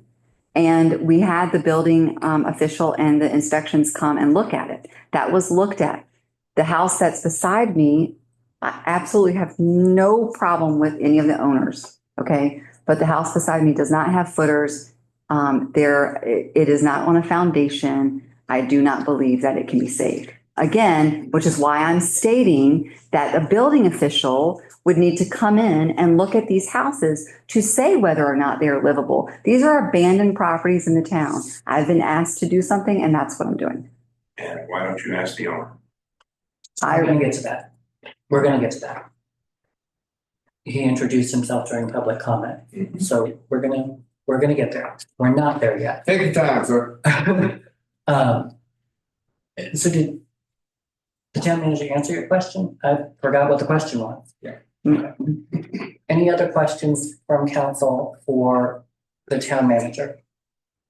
What are, you probably aren't, but is anyone aware of like how like these houses have been disposed of in the past? I have seen like the homeowner disassemble the house and burn it in their yard.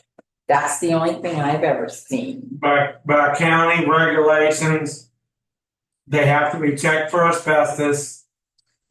As far as I know, in the town, I'm just gonna state, we tore down one side of the town, Louise, that I caught on fire and burned. Right. The fire marshal came, we had a pit dug, we were putting the rest of the house in the pit, burning it, the windows and all, everything was gutted out of the house. Fire marshal came, told us, he said, you have to put the fire out, was it checked for asbestos? We said the house burned up. It was already all burned up, we just tore down what was left standing.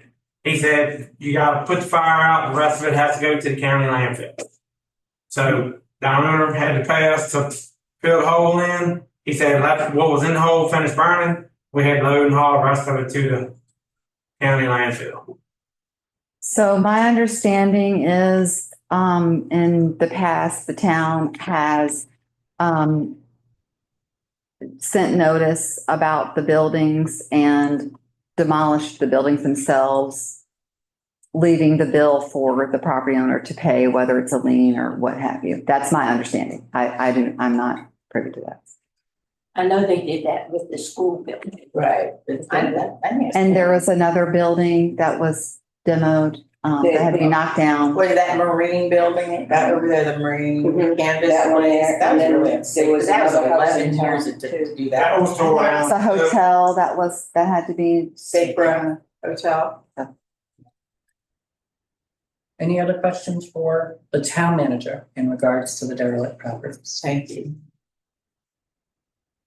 Okay, so I think at this point, we'd like to invite you to shed some light on our mystery here. Can I just say? You as long as nobody is we can hear you. offended by it. So, I would like, and perhaps the town of Mineral citizens would like, to have the code or whatever that, is necessary to describe what is a derelict building, what is an abandoned building, what is a house, a storage facility, whatever the case may be.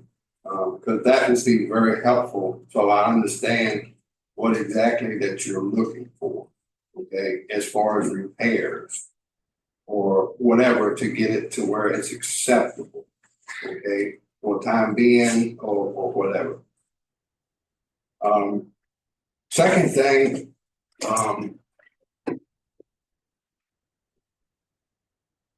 foundation has been mentioned several times. And if you go back and look at the houses of historical value or the original houses that were built in the 1800s and 1900s, they didn't have foundations of today's standard. They were made out of block or rocks and hewed lumber and 6x6s, and they did not have what is there, or even your log home from when they were built with saws and axes, and that's all they had, which people live in now today. So I do question as far as foundational wise, because it doesn't have a foundation, because please be careful. There are some buildings right here next door that don't have foundations on them, so Miss Debbie's gonna have to tear hers down because it doesn't have a foundation. Okay, so I'm just, let's make sure that we understand what we're saying from that nature. And another point, it said owners. So, and I understand, yes, there have been several letters written. And so my mother is part owner of the facility, this particular one, 623. And through the years of, I guess, progression and so Well, yes, the house has deteriorated from what it was. I have not been to the property in some time. And I did go over yesterday and I immediately noticed the hazard of the oil tank. And so I went over today and took that down. Did not realize it was in that situation of a safety issue. And I was 44 years at Dominion Power Station, I was a senior safety specialist. So yes, I understand. Yes, that was a hazard and I've taken it down, and even any of the infrastructure or the structure that helped hold it up, that's all down. So nothing can fall on anyone. As far as from the safety aspect of it and the house and the structure itself. So I did go through and I can't, and I understand it's abandoned, or no one has lived in it in a while. But I cannot help the folks who go in and vandalize and do damage and so forth. And I'll get to that point when we get over to 110, which was all the windows were put in it, the window panes of my dad and myself, we put it ourselves and so forth. And then vandalism from kids throwing the walnuts in and breaking the darn panes out that we just put in now. So, okay. So yes, looking at it and so forth. So we did go through the day and close the doors and close the things, and, you know, immediate attention. Again, I have not been over there in a while. So I do agree into a sense of, yes, so where are we moving with this? So as I mentioned, my mother was three quarters owner of it. She passed away. And February the 7th, I just became named as the qualification letter as the executor. Therefore, the will went into place. So now I am the 3/4 owner.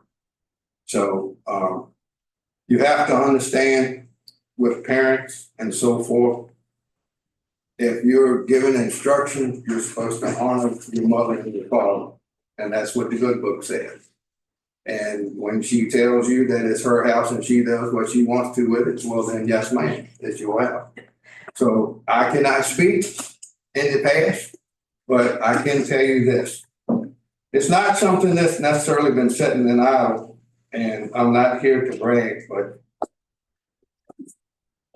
we own several properties in the town of Mineral. So I call it the changing of the guards. So when your parents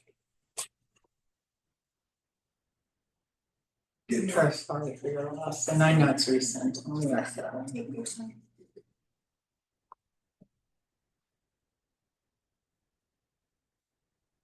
Parents get to a point that they're no longer able to do, then someone steps in.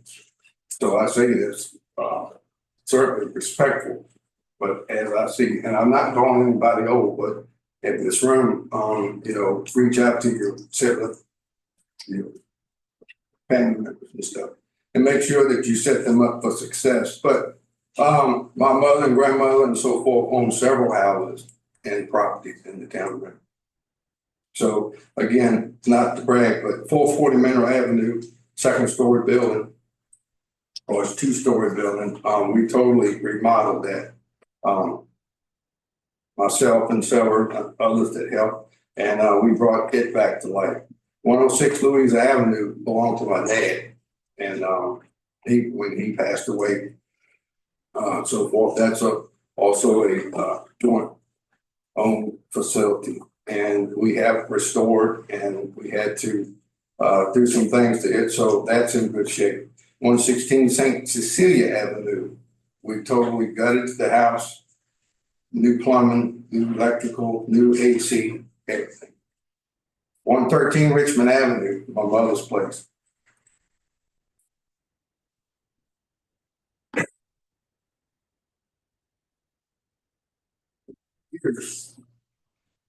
We moved in 1961, I was in diapers.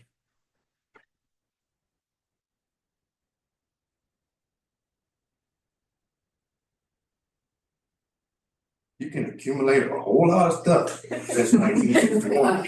I know your mom. I know your mom. So several trips to the landfill, which I became first name basis. Thank goodness for the county hazardous waste. They do that in April and they do it in the fall.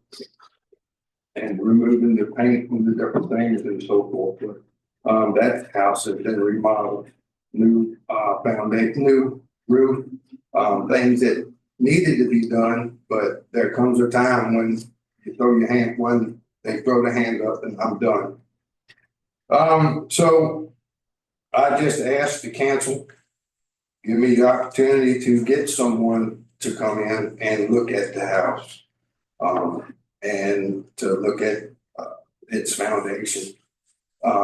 And then really make a good determination, because there's history there and there's, you know, the aesthetics of the house. And I believe that Ms. Washington may perhaps what attracted you guys to that house that you purchased. And so that's what I'm asking the council to do on that one. But I mean, we've had other ones that we worked on and, you know, it takes time. Now, obviously, my priority may not be the council's priority, but, you know, we have to do what's best. And earlier it was mentioned about the kids, and Mr. Washington wasn't here because he was taking care of the kids. So you have to do what's best for your family. On St. Cecilia, 124 was a house, 2-story, that belonged to, we call it Miss Tram's house. And that house, through age and a tree had damaged it. And we totally took that house down and removed it. My mother, and I'm mentioning this because there were more houses that from a just joint adventure on this that of partnership of owner. We just took down one on Elk Creek Road, map page 45, and it's number 40 parcel ID. And that was just taken there, and we earned it for it moved up anyway. So everything is good. Ain't no asset. What I'm down there is yes, it's not that we haven't known of these facilities, but I've been doing a whole lot trying to get things to where they need to be. So I did discover, and I hear the word vultures. They are vultures, whatever you want to call them and so forth. But ladies and gentlemen, and certainly this is not an excuse, but they are protected. So I did reach out to a friend of mine from church who's Virginia Wildlife and Game. There's one over there that there's 2 eggs in the floor of the first floor. And I've been instructed to not, well, if you look at the regulations, it's against the law to abuse or neglect, or not neglect, but to damage or whatever a nest, period. And these are protected species. So they suggested that hatchlings, you know, or they'll have to hatch and without going through a permitting process to get a special permission to go in and remove them. So, I mean, that will give some time to do a good evaluation of the foundation and of the house itself. I mean, I was in it, and yes, it has gone back tremendously of what the potential it could have been. But that comes from vandalism, and then water gets in, and then areas and stuff deteriorate. You know, and worst thing you can do is have something that's not, you know, as the weather and climate like that, you know, just really damage it if something has an exposure for water intrusion and entry. So we can move on to the next one, 110 St. Cecilia. That again is another structure that is jointly owned, and I have a receipt here from in 2023 where we painted the roof. The chimney itself, the front chimney, there's 2. I repaired it and did the concrete work. And I'm not a mason, but it doesn't look too bad. But anyway, I repaired it because it was allowing water to come into the structure. 110, the structure itself is certainly in better shape than this is my opinion, I'm not an engineer. The one down here. But that one actually houses material and is a supporting structure. Now, no one lives in it. However, we're using it for storage to support these other rentals that we have. So that's what we're using that to store items in. So will it ever be rented out or ever be a house? That I cannot speak of at this point. But that's what we're using that conveniently as a storage. Whether that, the definition and how that falls into the code, I don't know. But anyway, that's what we're basically using that house for. This summer, my plan is to fix the porch. Again, the other priorities and the first priority, as I explained to Talia some time ago, was my mother and my father. And, you know, there is a financial obligation, taking care of parents. And I told her there was only so much that money was allowed, but $4,600 for one and $7,200 for the other a month times 12. I mean, and the taxes and water bills and whatever, there's only so much to do with it. So certainly not being disrespectful to the town. However, my priority were my parents and not a house or the, you know, the structure. So getting there to where we need to be.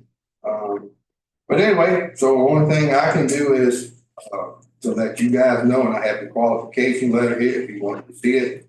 So now officially, as of February the 7th, when the will came into place, I am now the owner of it. So any questions that you have regarding the facility or the 126 or 110, feel free to answer. I have a Stuart, I've loved your family forever. And I've known them forever, known your mom. Julia she was one of my mentors. And I will do nothing to interfere with what you're trying to do. I've already told the council members I will do nothing. I like I said, John adores you. He adores you're like a brother to him. When you jump in that fire truck with John, it's like family. And I will never, ever do anything to your family. Yeah, well, it's family, your family, and I will not do anything. And you know I love you, I love your family, and I love your mom and dad so much. so yeah, this I'm just asking the town to give me a chance to get with an engineer. Let's take a look at it. Let's see if it can be revitalized, and you can put foundations on them. But again, like the 124, the earthquake was not kind to that house, and I know historical society and that kind of stuff, and you know, hey, when it's too far gone, it's too far gone. And when you're talking 1800s and clay brick and not the brick of now, it just disintegrated and just, you know, just dropped right down. So that one, there was no, I didn't really need an engineer for that one. But anyway, I did have a engineer to come look at it, and it's, oh, anything can be fixed, you know, but then is it cost effective? Let me ask you something, Stuart. Just for the short term, other than the entry that the vultures are using, could you put plywood over the other openings on the first floor so that, you know, people just can't wander in there and camp out?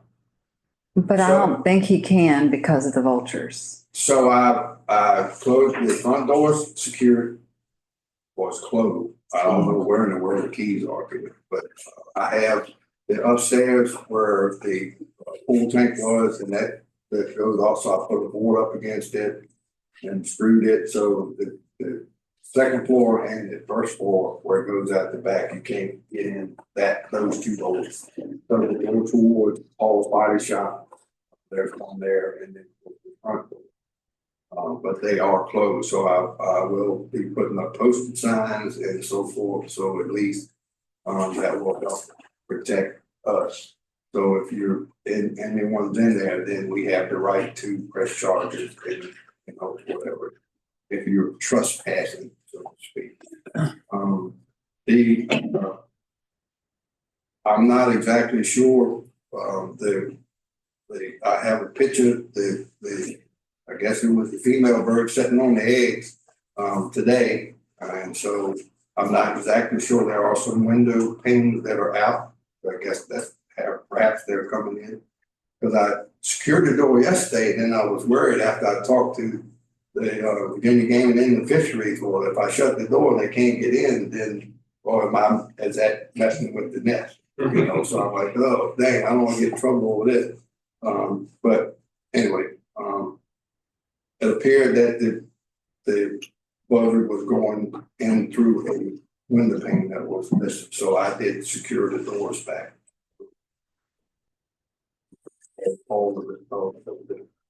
Well, I watched how you and Tyler worked on the house across the street from me, and I don't have any problem taking your side in this. I know that you're gonna do what you need to do. So yeah, I mean, if it deems it can't be, you know, redone and whatever, then okay, well. Yeah.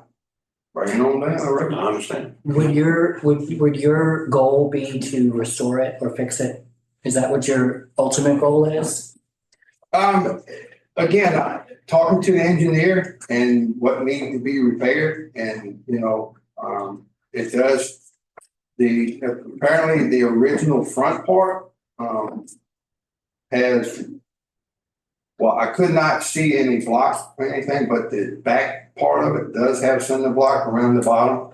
So part of it does have cinder block, but it's not poured block like a solid block. It's just block where the lumber or the footers sit on, or the timber sit on it.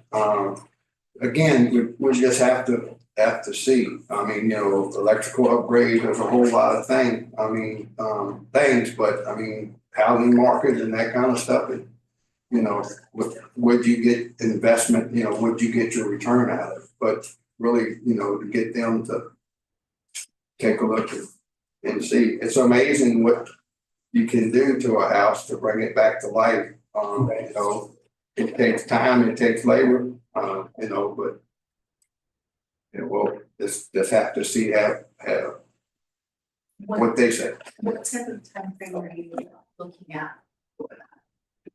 What type of time frame are you looking for it?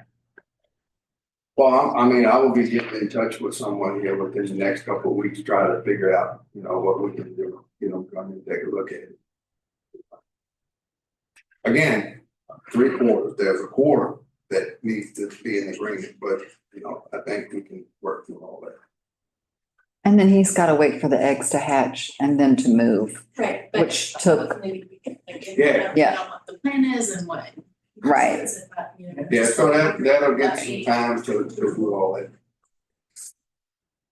that. I just have one thing. So the 110 St. Cecilia,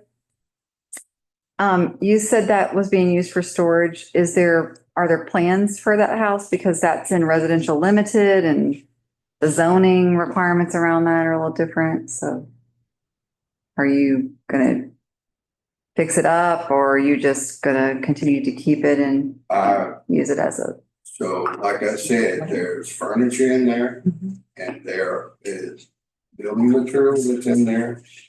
And fixed the roof, or we repaired the roof, and we repaired the chimney so that it would have a good weatherproof structure on top of it to preserve the items inside. That house or that structure, the one that actually lived in it for quite some time. So, there's a whole lot of stuff that's in there. And so not having anywhere else to put it, to answer your question, I don't plan on at this time renovating it as to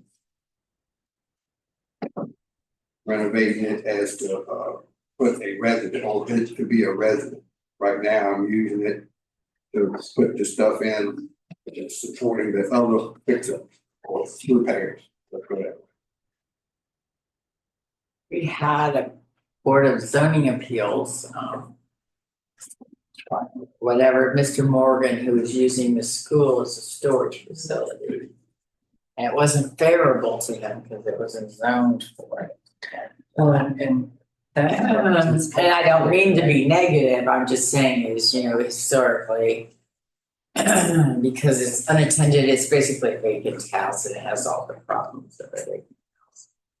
Of course, right now, I mean, being financially in your advantage to flip it, but, well, so just, I know, it's probably so full, I know, it's. well, I have.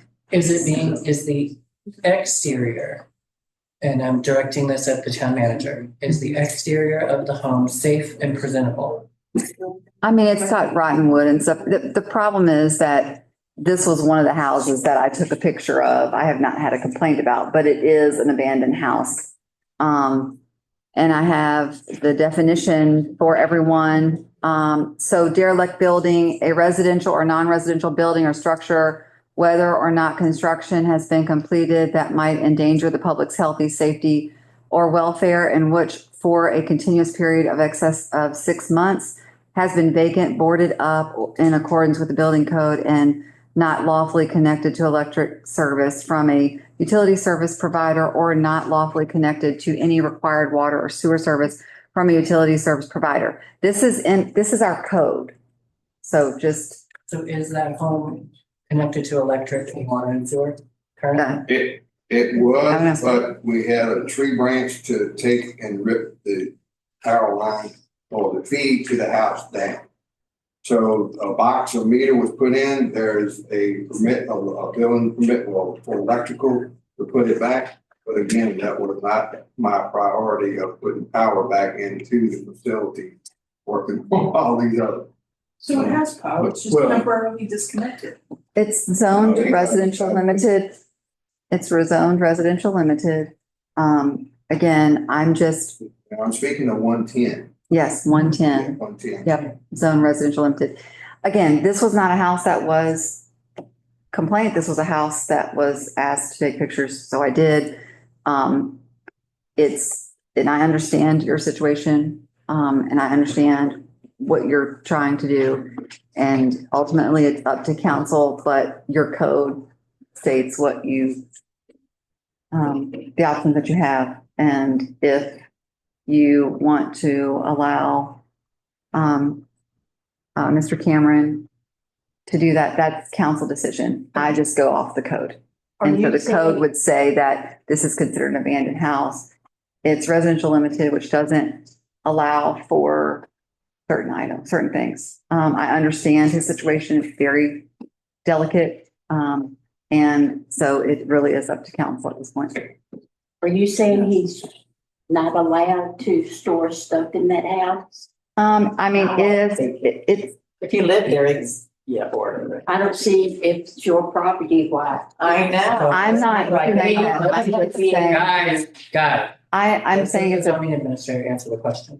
I'm just saying it was one of the houses that came up as an abandoned house in residential limited. There are a list of criteria that is allowed in residential limited. And, if the council wishes to allow Mr. Cameron in his delicate, situation to move forward with trying to do what he needs to do for the properties, that is a council decision. That is not my decision. My ultimate job is to enforce the code that we have, which is why when I get a complaint, I have to send out a notice of violation. That is my job. That's what you hired me for. So that's what I have to do. I have done it for several properties, and companies, so I'm just, How did you know to go to this house if you didn't get a complaint? Why would you go to this house? I mean, it's the town of Mineral's really small, and so I was asked to get pictures of abandoned houses in the town of Mineral. But that's not abandoned. It is, so no one's living in it, and it's been vacant for over 6 months. It's rotten. Well, and this is kind of why, this is kind of, just to clarify, this is not pinpointing or attacking any specific house. Last month when this came up, we said, hey, drive around town, take pictures of houses you feel are abandoned, and let's start prescribing action. That's what tonight is. It's not to attack any individual person or entity or tell you what you can and can't do, but it is an issue that has come across not only this council, but the 2 previous administrations. Have people say, hey, look, we're going to do something with these rundown, falling apart properties. So we're trying to take the right steps. I'm not saying that we're going to rip your house down or anything like that. We're putting it out there that we care and that we're trying to make it right. Is this the house that Billy used to live in? The house Oh, next that's door? 116. Oh, okay. That's the little one to the right. This is Oh, okay. on Ivor's house on the left. Well, the one with the vultures and the eggs. You're getting an engineer, you have a plan. I think we can work with that plan, and when anyone, I don't know how we work with this. I mean, do we just? Come back in a couple months. I have to say something. It's going to be. I have to say something. With that, like he said earlier, my kids, I take them to soccer, and that's my family. And I'm their father, and my wife, I have to protect them. And with that, would any of y'all would like to live with some junk, some mess like that? You have to live around that, and your kids can't go outside. And this picking and choosing, it's ridiculous. It really is. And friendship, or you've been knowing somebody, it's ridiculous. This is one thing this house was said in 6 months or 2 years or 3 years, but years, 20, 30 years. May I say when you move? No, I ain't gonna make you say nothing. That's your friend, so you can't be biased. Exactly. Yeah, but you shouldn't be on council if you like that. If you shouldn't even take that seat if you feel like you can't. I'm not gonna, we're not gonna shout. For me, the direction, we're not gonna shout. Well, I'm gonna leave. Well, before you leave, I would like to say something. Ms. Washington, what's your eyesight? Do you wear glasses or you 20/20? Is it in your business? All right, can we? What I want to do was you knew what the house was when you looked at the one before you started building. We're gonna take a 10-minute recess. Thank you. Yep. I think we're still waiting on 2 members to rejoin us, Ms. McCarthy and Whitney Hempstead. But we're gonna come back into the conversation, so. Is this a quorum issue without them? What? No, because they're no. present. They Okay. stepped away from the table. Jamie, go take the outside. If you want to, that would be awesome. Thank you. We walk a fine line. I want to say this because as a council, we want to do what's right for the town as a whole and what's going to be safe for the town as a whole. But as a small town of 388 residents, 456. Yeah. We It's 450, whatever she is. 456. And the vultures. Let me finish. So it is, we want to make sure we're working with our residents and not always just saying, do this, do this, do this. There's been room for conversation to make sure that the right steps are being taken. Now, this is where I say we walk a fine line. We've tasked the town manager and zoning administrator with finding the derelict properties in town and making recommendations for remediation. I think that's important. I think that if we are improving the quality of our town, we're gonna have a better environment for all of us to live in and all of us to be a part of. I think we'll see more involvement from the community if we're making the right steps to get the town cleaned up, get the town in a better position, get us out of the dark ages and into the 20th century. And yes, I said 20th, I understand we are past that. But we need to take small steps. So I don't get a vote in this, right? Because I'm the mayor. So I don't get a vote. I get to just help to guide the decisions of you all. I would remind council to have compassion. I would remind council that this is a historic home that we're talking about. This one specific one, I think all of them actually are historic, but this one specific one on Mineral Ave is a historic home. And we've heard tonight that there is a plan.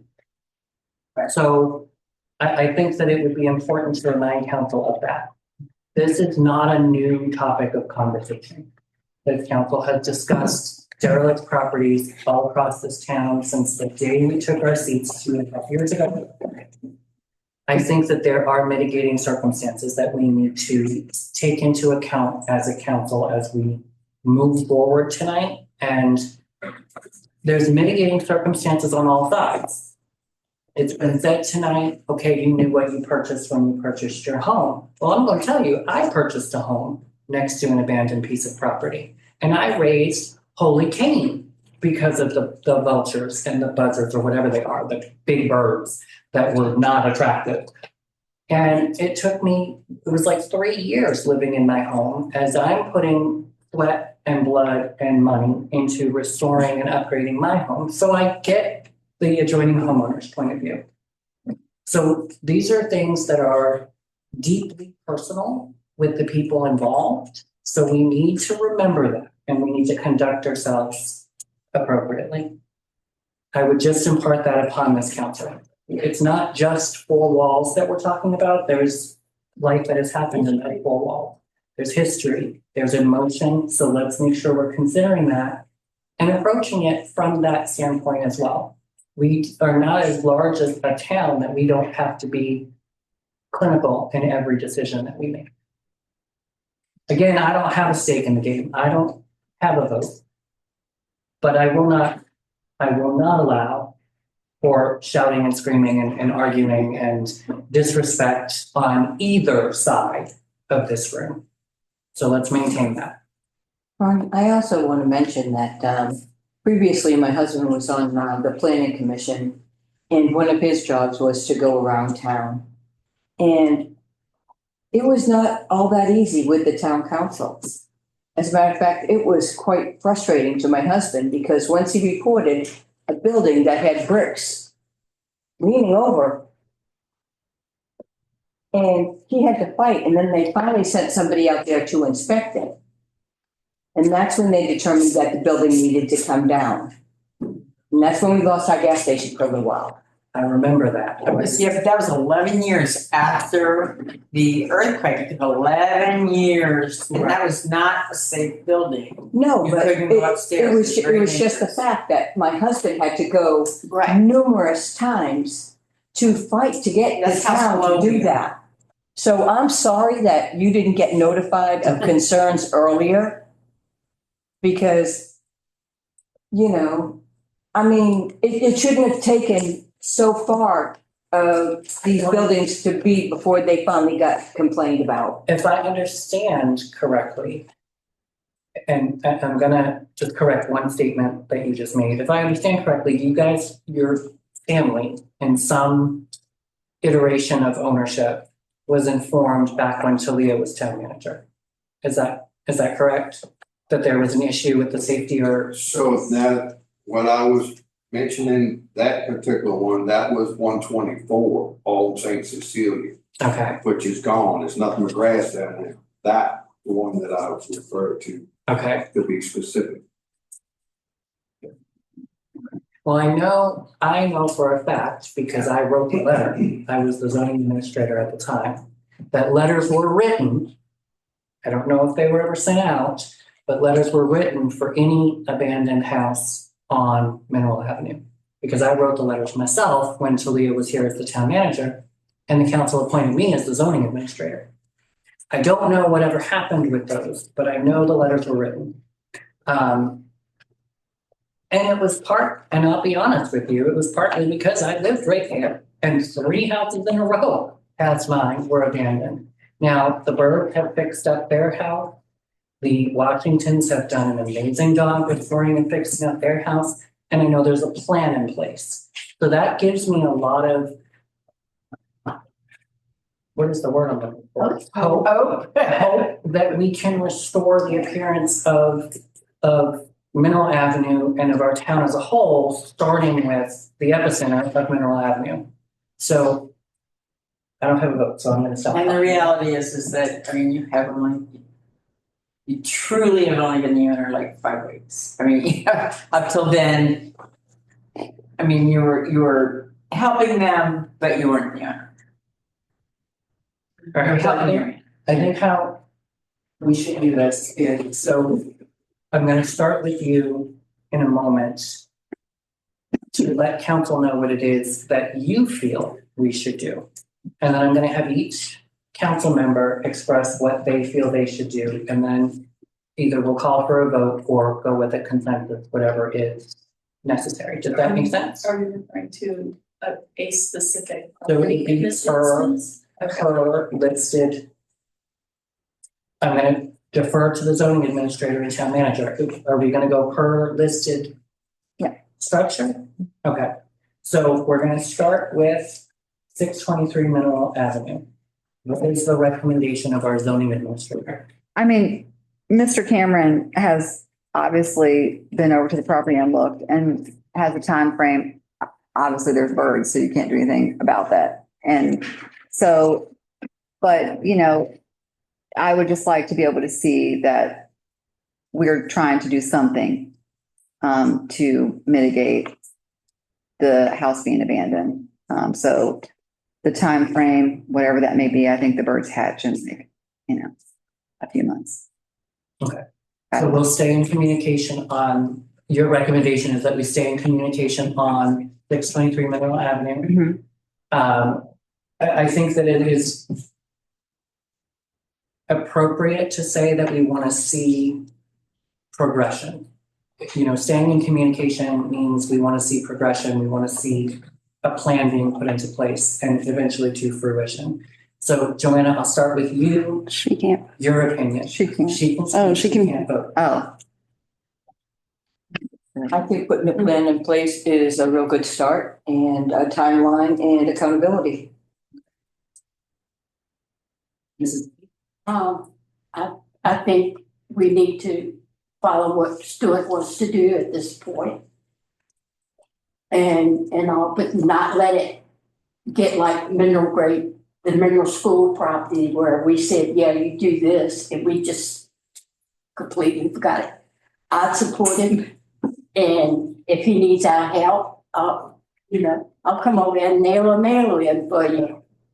Yeah, I got at least 7 more pickers. I can help with. Ms. Colbert? Well, I think you already started with the picking up endangered soil, and you've done some stuff around there, and you have a plan. So you started. So, Ms. McCarthy? I feel similarly. I'm glad to hear that you want to see the property. You've taken steps at this point to remedy some of the concerns. I definitely understand with the birds. There's somewhat of your hands are tied until that situation is remedied. I'm glad to hear that you're thinking forward as to getting an engineer in there to see what's going to be possible and do those things. I would like a clearer time frame if you're able to provide that of when we can expect some of those things. Just as far as the accountability piece, I hear you, I believe what you're saying. But given the length of time that there have been concerns about the property, I just would like to have some sort of kind of defined time frame of when we can at the very least get an update, if that makes sense. That's how I feel. Mr. Hempstead? Well, I've watched Stuart renovate the house across the street, and I know he has taken full responsibility for things that he owns, but I think the man deserves some grace because he's lost his parents in the last month and a half. And he explained to you what he intends to do. And if you guys want it in writing, I guess we can ask him to do that, but I don't have any problem at all with Stuart doing what he says. Period. I didn't necessarily specify in writing that's what you were referring to, I just meant like a timeframe, whether that's like by next council meeting, giving us kind of an update. April 14th or May or. Oh, I'll definitely have some. Just stop by and let us know where we're Attend the going. meeting. I don't even know how long it takes the eggs. I don't know if you can look up It's a few months. anything. I don't know. It's 6 months, 8 weeks. They'll be I hatched. don't know I don't know anything about that. I just, But we'll look at And they it. lay eggs If and they someone to come in and give me a good, We'll look at yeah, definite, yes, no, and we roll from there. it. Okay, so for 623 Mineral Avenue, we're going to give the Camerons time to figure it out, but we're gonna stay in communication. And I think that coming through our zoning administrator, town manager is a great way to do that. Unless you want to join us next month, we're happy to have you. Yeah. But if you wanted to just send an email or letter to the town manager, zoning administrator with an update, you can do that. I think that would be fun. All right, let's move on to 500 West 3rd Street is the next. Do we even know who the owners are? As this one wasn't a complaint-driven property, all I'm gonna do is send a letter of communication to them to Okay. see what, if anything, they're doing. Because West 3rd Street, blocks 1 through 4, 9 through 12, I think, are for sale and people are looking at them. And I've had 100 people in my office asking me questions about it. There are some things going on with those blocks. But if someone purchased those, then the driveway that cuts across, that's not a road, that's the driveway that goes to 500 West 3rd. That's no longer there. So I would like to just write a letter to them, asking them, here's what's happening. What are your plans? It's abandoned. Here's the town's code on buildings, et cetera. Okay. So we'll just kind of do a consensus. Does everybody feel that that's acceptable? Because this is not, nobody, the owner of this property is not here and has not been. No, the address that I have is North Carolina. Okay. And aren't there 2 houses down there? I am not sure. I have not gone back I there. walk the dog around there and I think you gotta look down through the woods, but I think there's actually 2 houses down So there is, so there's a house, you can't see this, but there's a house, so this is 500. And then there's a house on another property behind that one, that's actually a house. Somebody lives there. I believe so, because there's see this pipe stem right here? That's their driveway. But we're not, it's not abandoned or. I don't know. I have no idea. I can look into it, but I have no idea.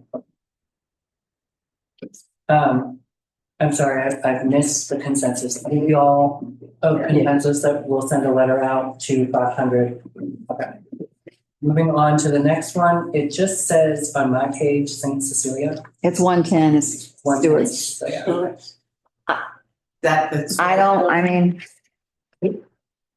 So if we want to show grace and let them store the materials in there for the time being so that he can work on 623 and do what he needs to do, then that is totally a council decision. That is not a me decision, as I just have to go through the ordinance. So in subtracting the use of the property, because I think that's a whole different conversation, the condition of the property. I mean, the condition of the property, it's not falling apart or falling down. I mean, it's just got some rotten wood, which, I mean, I think, everyone's house has some, mine does. It looks stable. It's not, I don't see from the eye that it's a hazard. Okay. No. And he has said that it's. Yes, sir, it's locked. Yeah, he has said that it's not. It doesn't look, this was, you asked me to. So Right. So, Mr. Cameron, you said there was a plan to put electric back Yes. to the unit? I understand trees fallen. We had one fall in our house a couple of weeks after we moved in, so I get that. But there is a plan for it. Okay.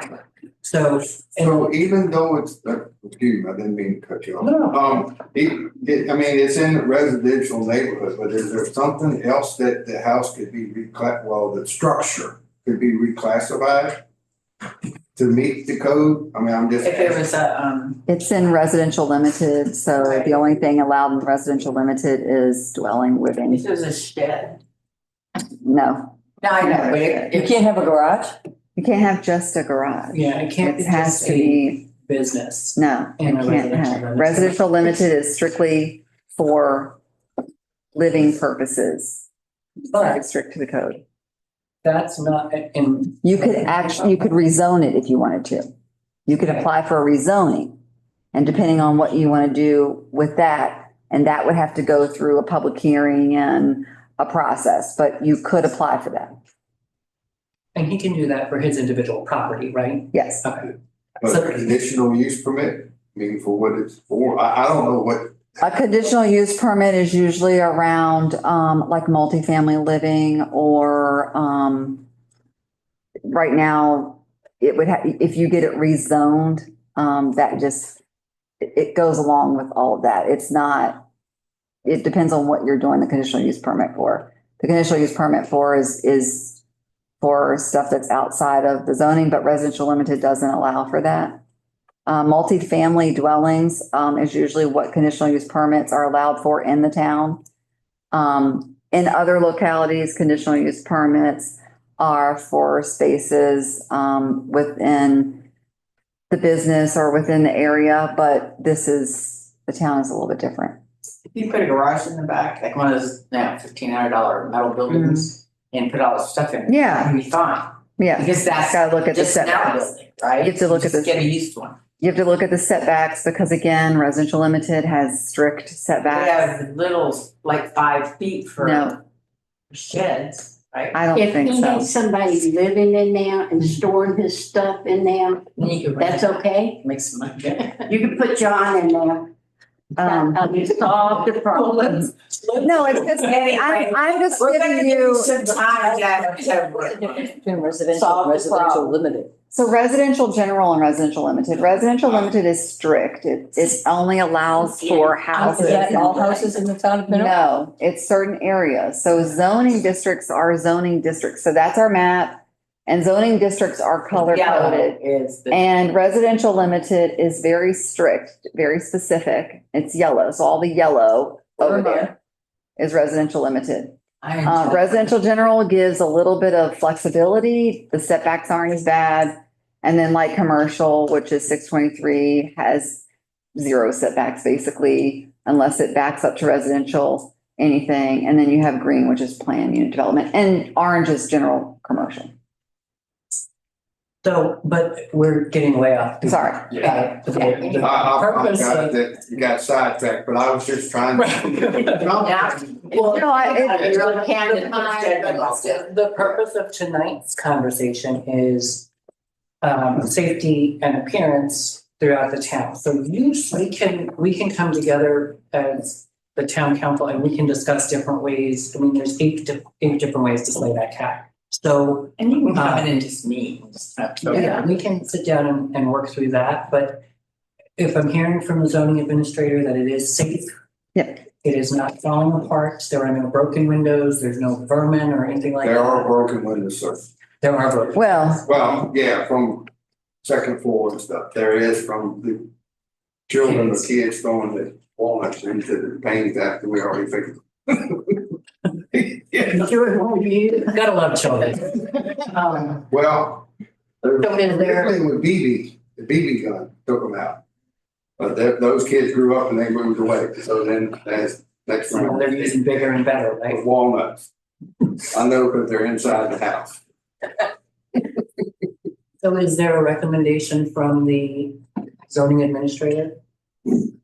I mean, I think if, he's using it so that he can fix other houses up. If you guys wanna, if it doesn't matter to me. It's safe, it's there, it's a structure, but, you know.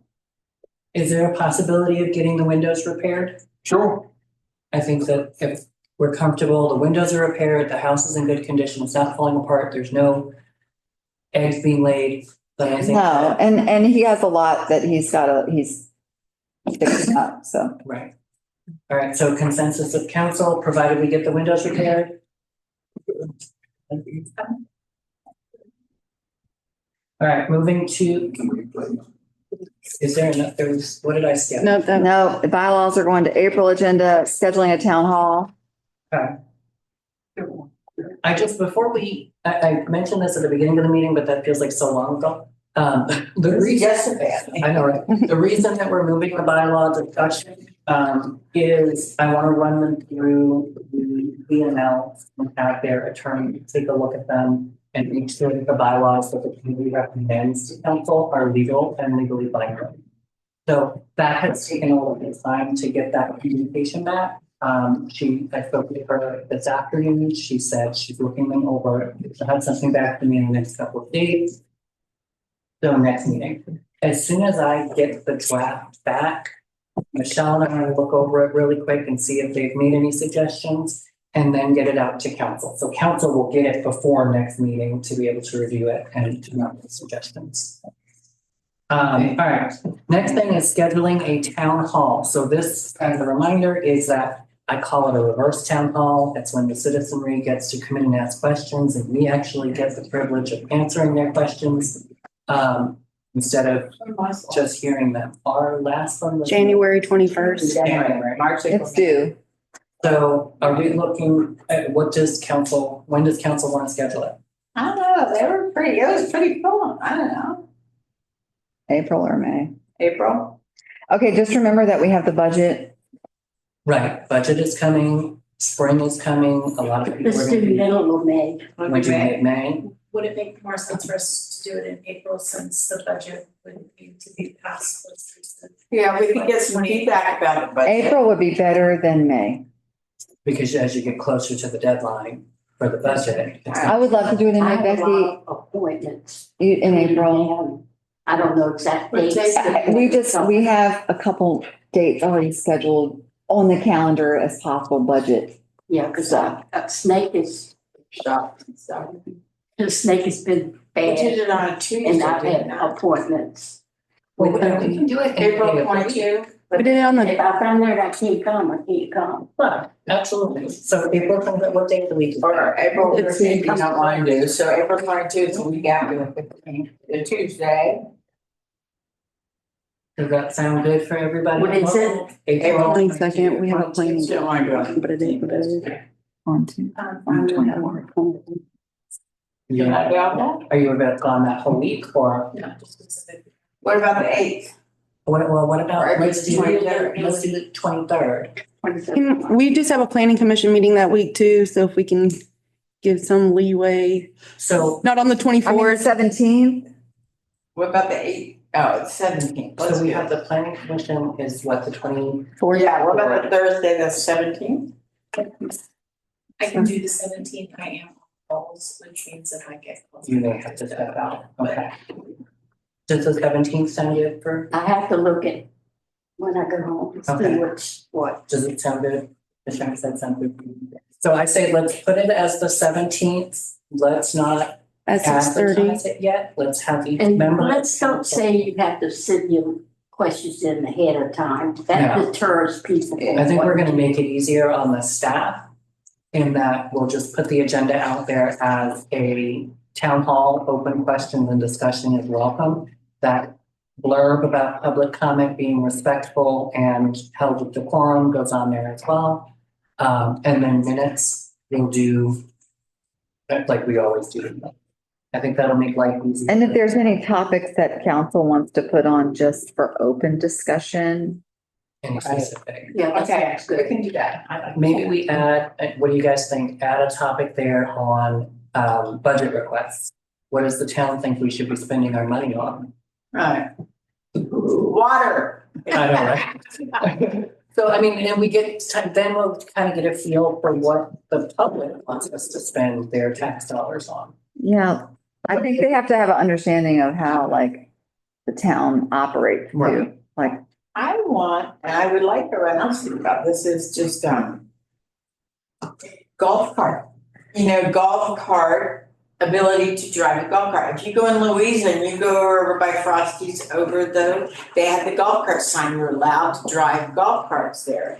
And you could, we do it during the, fire things, but it'd be nice to be able to do it all the time, I can bring it up at the town so, hall. yeah. But so are we scheduling now for April the 17th? At 6:30. 6:30 as well. 6:30. Okay. All right. Can we do 50? But you don't want to advertise yet? Right now. No. Take it home. Don't advertise yet. Everyone on council, if you can confirm that date works for you, at least right now. At this point, I can say yes, Okay, but like I said, I know it's a lot of appointments in April right. and, Do your best. and probably May too. And you're I on call. can, but So there could be a situation. okay. And I don't think, maybe we'll check this with the attorney. I don't think that there needs to be a quorum for a town hall because we're not voting on anything. No. Town hall meetings, there are no votes. We are just openly Casual. discussing the. I think one council person can hold a town hall, just like Dwayne Adams can hold his own. I believe so as well. Okay. All right, so April 17th, now let's move on to Civic Plus music codes. Yes, okay.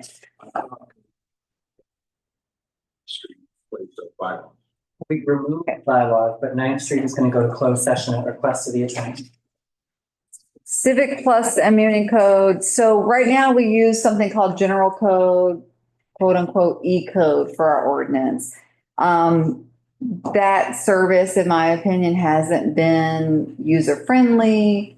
I believe I've been here for a year and I believe there was an account manager that showed up last week. I have not had any interaction with them.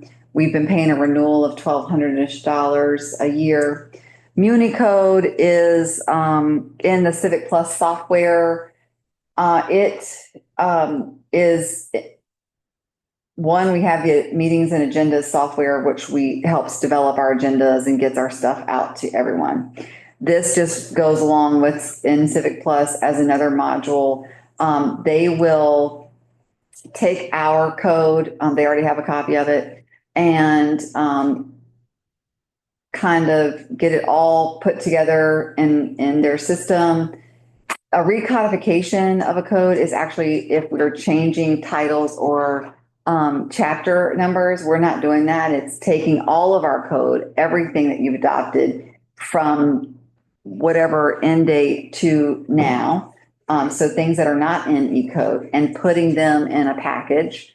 We get 2 bound books and they'll put everything online. The one thing that this system will do is any ordinance that you adopt or you amend, it gets drafted, approved. We send the ordinance approval over to them. They put it in what's called an org bank. And in that, if you go to that ordinance and there's been an update, there will be like a little icon and you click it and it'll have the new amended ordinance. Once they update that ordinance in the system, they do it 4 times a year. They store everything. And once they update it, it just gets updated into the system automatically. Right now, that's not what's happening with E-code. There's other things that they do like zoning. If there's zoning questions or if you're looking at a property, you can correlate your GIS. And when you click on that property, it will open up the GIS, will open up the zoning code and everything with it. So that's kind of cool so that it gives you the code related to that zoning district as well.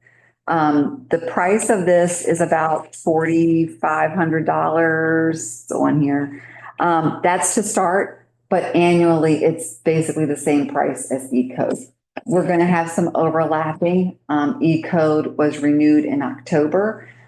This takes 4 to 6 months, so we have to overlap it so that we can get it up and running. We pay the $45, but then in a year we only pay the renewal fee, not $45. It's just to start it and get it up and going. I recommend it. I know a lot of localities that are using this.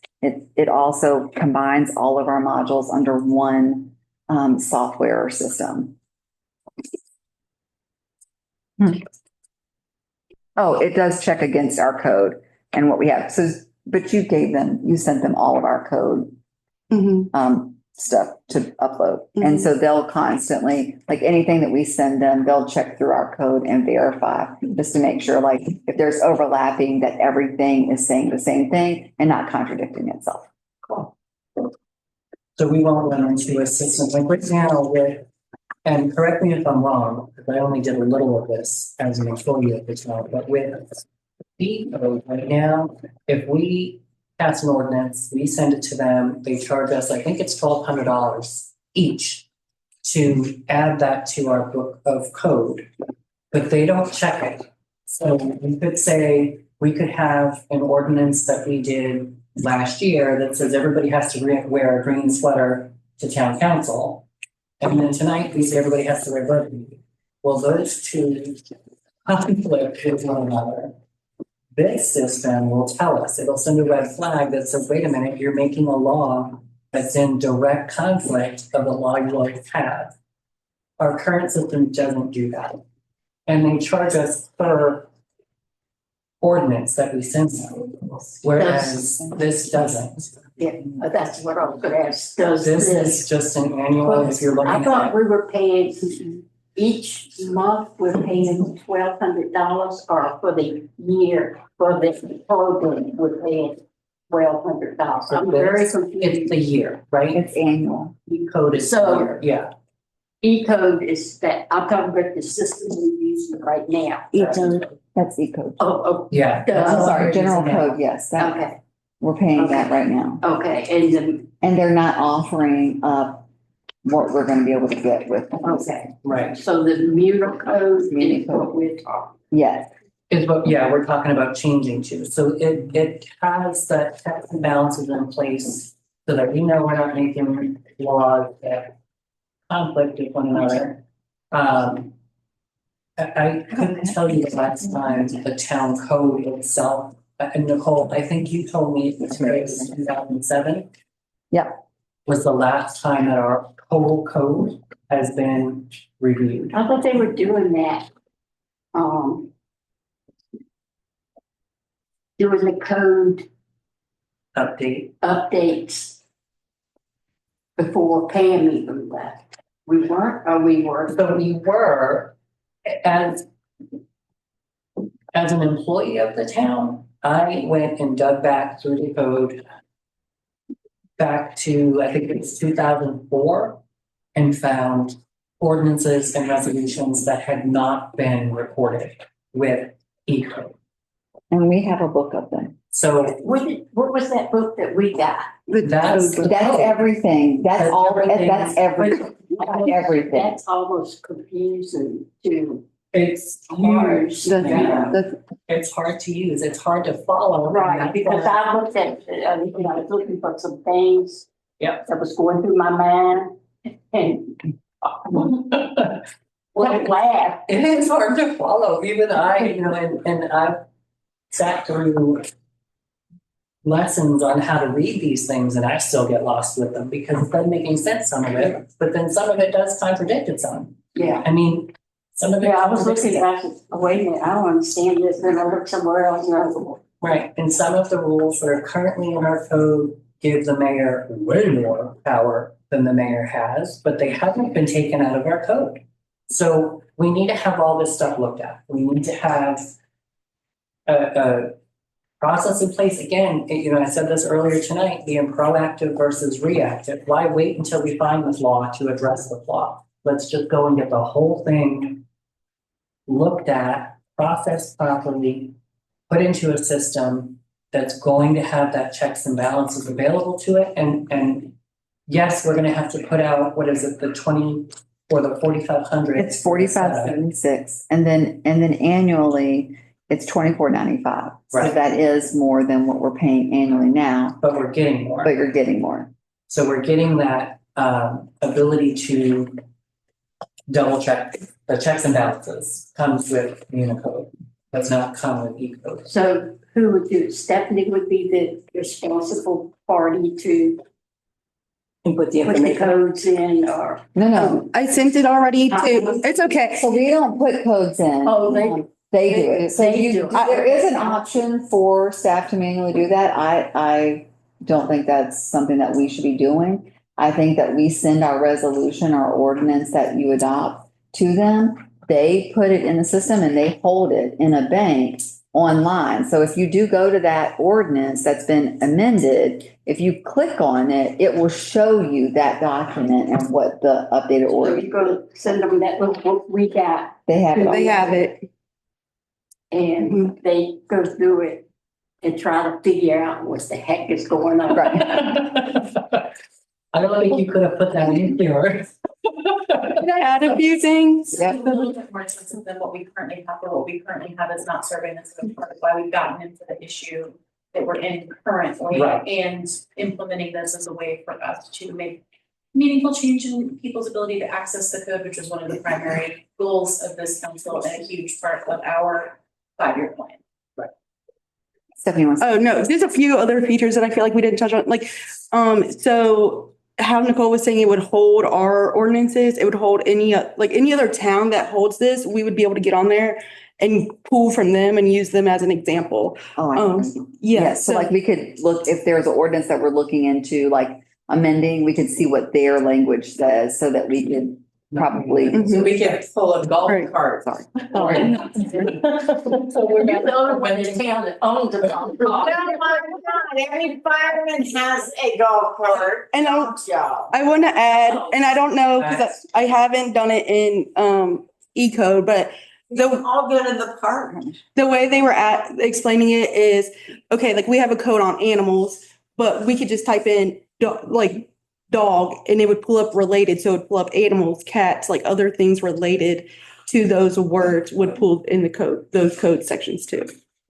That makes it a lot more user friendly. Just a quick question on the code. Doesn't the town of Mineral have a code on dogs running loose? Yes. We do, don't we? Yeah. So why is it so many dogs running loose? I take Lulu out and we're fighting dogs all the way out. Because we don't enforce it. And because it's set in the yard, and then they come out of the yard when they see Lulu and attack him, or he attacks them, or whatever. Like, I was I just carry pepper spray with me, and if they chase me out into the street. I'm not gonna pepper spray. agree with you, Have you had two? Becky. Have you had two? Only once. I agree with you, Becky. I've also read it. Guys, let's let one person at a time talk. I've run into the same issue. I've actually had dogs running loose, kill some of the animals on my property. Yeah. And so I do, yeah, you do need to. Do we want to add that to the agenda next month?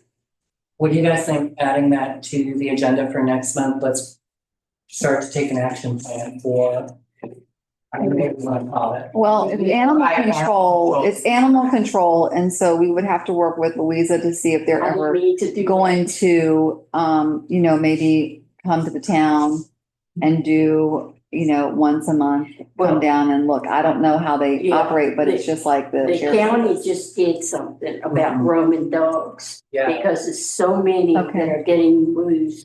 And I know if you got a dog and goes on the fence or something, he gets loose, it's not your fault, but Yeah. you still are required to Yeah. maintain that dog. So And if let's, something happens, it's the owner's fault. yeah, let's see what we can find out on the staff side as far as what can the town do to take action, and then let's put it on April's agenda. I in fact told one woman, she was coming out with her dog and it wasn't on a leash. I says, will you please put your dog, she got mad at me. I said, please put him on a leash. I said, because Lulu's going crazy. And, she kind of like, it's my land, okay, I know that, but if Lulu comes over there and attacks him, or he comes up, y'all won't know how many times I've been pulled in the woods by Lulu. Or pulled in a bush last week. So let's add that to April's agenda, please. But back to Civic Plus Unicode, I will entertain any motion in regards to authorizing or not. I make a motion, we authorize our town manager to make that purchase. In a second. And we'll go across the room. Oh, sorry, can't ask you yet. Yes.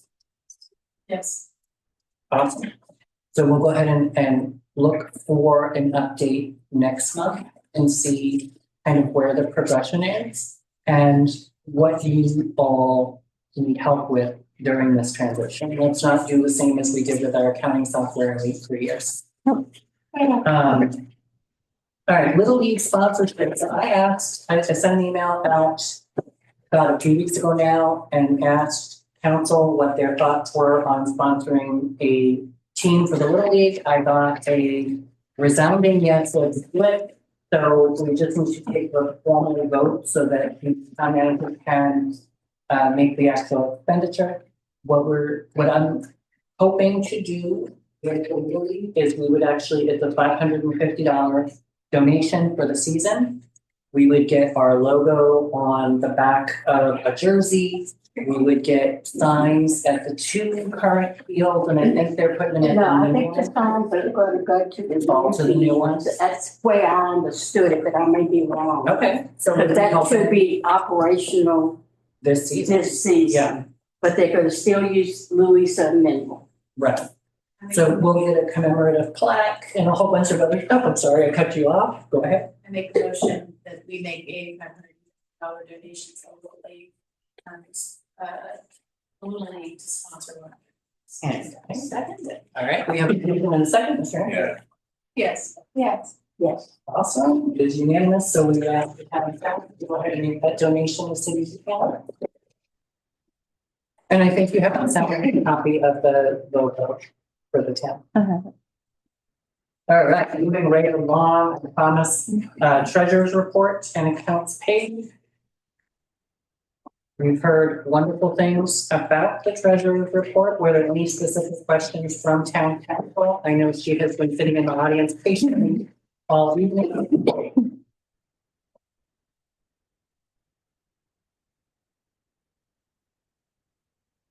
I have no question. I don't have any questions. I'd just like to offer an appreciation to Kelly and you for putting this together. It's really comprehensive. What else for the echo that for it's very always, but this You do a good job. It's work in progress. I'm not getting there.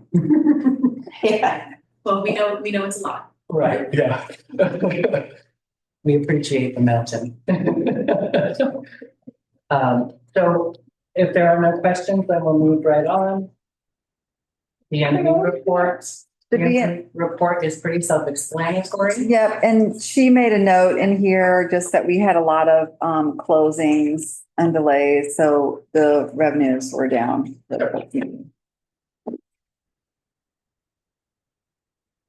Now, a question, I think I've clarified this each month, and I am going to ask it again because I don't remember the answer from last month. So the 34,413 is actually cash in our account. This is not what they took in. No, they take in way more So than that. for the public, can we put both numbers on the reports? Total retail, total revenue?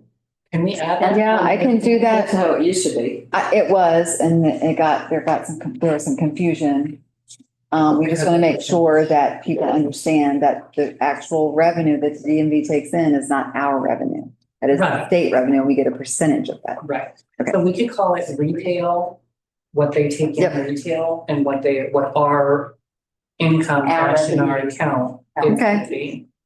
I would also like to, I think there was a comment earlier about a decrease in DMV revenue over a time period, and I would just would like to note, I guess, for the minutes, that this has been discussed multiple times. Perhaps the person who made this comment was not present for those prior meetings, but that the values were not being accurately reported prior. There is a grading on the percentages that we receive depending on the value amount. And so some of the prior reports in previous years are not actually accurate to the amount of money that was received on those months. And so I just want the minutes to reflect that. The only last thing, do you jump for you for a minute real quick? I want to talk about DMV Connect. So they are coming back to this DMV Select April 25th. There was some comments on social media about why isn't the DMV Connect coming to Mineral every time? They always rotate. So it's always every other time. The reason we're not seeing them in the town as often is because the Virginia Department of Transportation took over, or there was a new person appointed. When he took over, he eliminated 4 Connect teams and kept just the 1. So their availability to come out across the Commonwealth has changed. So that's why we're not seeing them as frequently in the town. We're still on that rotation with the town of Louisa, but it's spread out a little bit longer because they only come out once a quarter versus they used to come every other month. So that's why we're seeing a difference in that. I know the manager of the DMV Connect team that remains in place, which is the only reason I know that. All right, and moving right along to the manager's report. A couple things I want to just mention on the report. Personnel handbook, we're working on updating that. Zoning permit application policy, that policy is not really in place. And I've been trying to update these policies for what to do. So, you know, there'll be a rezoning policy. I have them kind of in draft form, but they're with everything that's gone on, even in the last year that I've been here, these have not gotten updated. Any zoning application that comes in is the same application that we've always given out. I try to detail some comments and make better notes on them. So I'll make sure that our applications mimic what fees we have that the town collects when it comes to zoning or property permitting.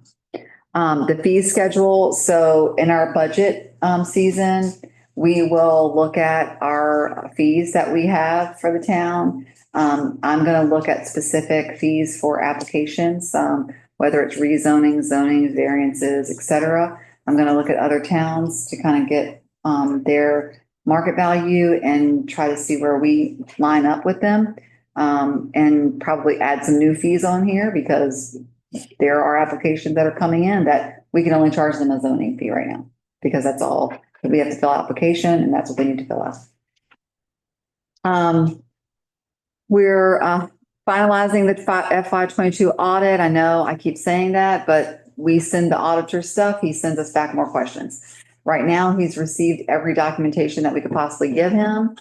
And going forward, we'll wait for him to hear back from him. And he's hoping that we'll have a report by April. And then once we get that report, we can move forward with our account reconciliation with our accountant for FY23. Once she does that reconciliation, again, we're in tax season. So once she's able to do that, hopefully we have better documentation. Then she'll give us that reconciliation and we can give that to the auditor and then we can do the FY23. We're hoping that these next few audits move faster. We are preparing for the FY26 budget. This budget season, I would like for it to go a little faster than last year. Kelly and I are, I think, more prepared this year. We have a schedule. We kind of are very familiar with the financial management software. It does pretty much everything for you. And we're going to put numbers in, move numbers around, add numbers to CIP, and see where we are looking at our expenditures over the last couple of years and our revenues and go from there. If there are committees or there are things that you would like to see, I mean, I know I have some from the beautification committee. If there are some, then please send them our way so that we can make sure they get onto the budget. Excuse me, I'm sorry. Do you have a deadline for when you would need those requests from council? I would like them in April. I would like to have them by the second week in April if possible. Okay. So that we can create the budget because we're going to be moving fast on this. That's our hope. So committees, let's keep that in mind. Second week of April, we want to allocate a different expenditure than what has normally been expended to our committees. I apologize, I didn't mean to interrupt you, but if I had not asked that question, I would No, have. Their business licenses are now, we're utilizing the software to create the license. I forgot to. It didn't, no, she sent it to me and I thought it attached, it didn't, I put up. the Oh, there you here. go. That's a sample.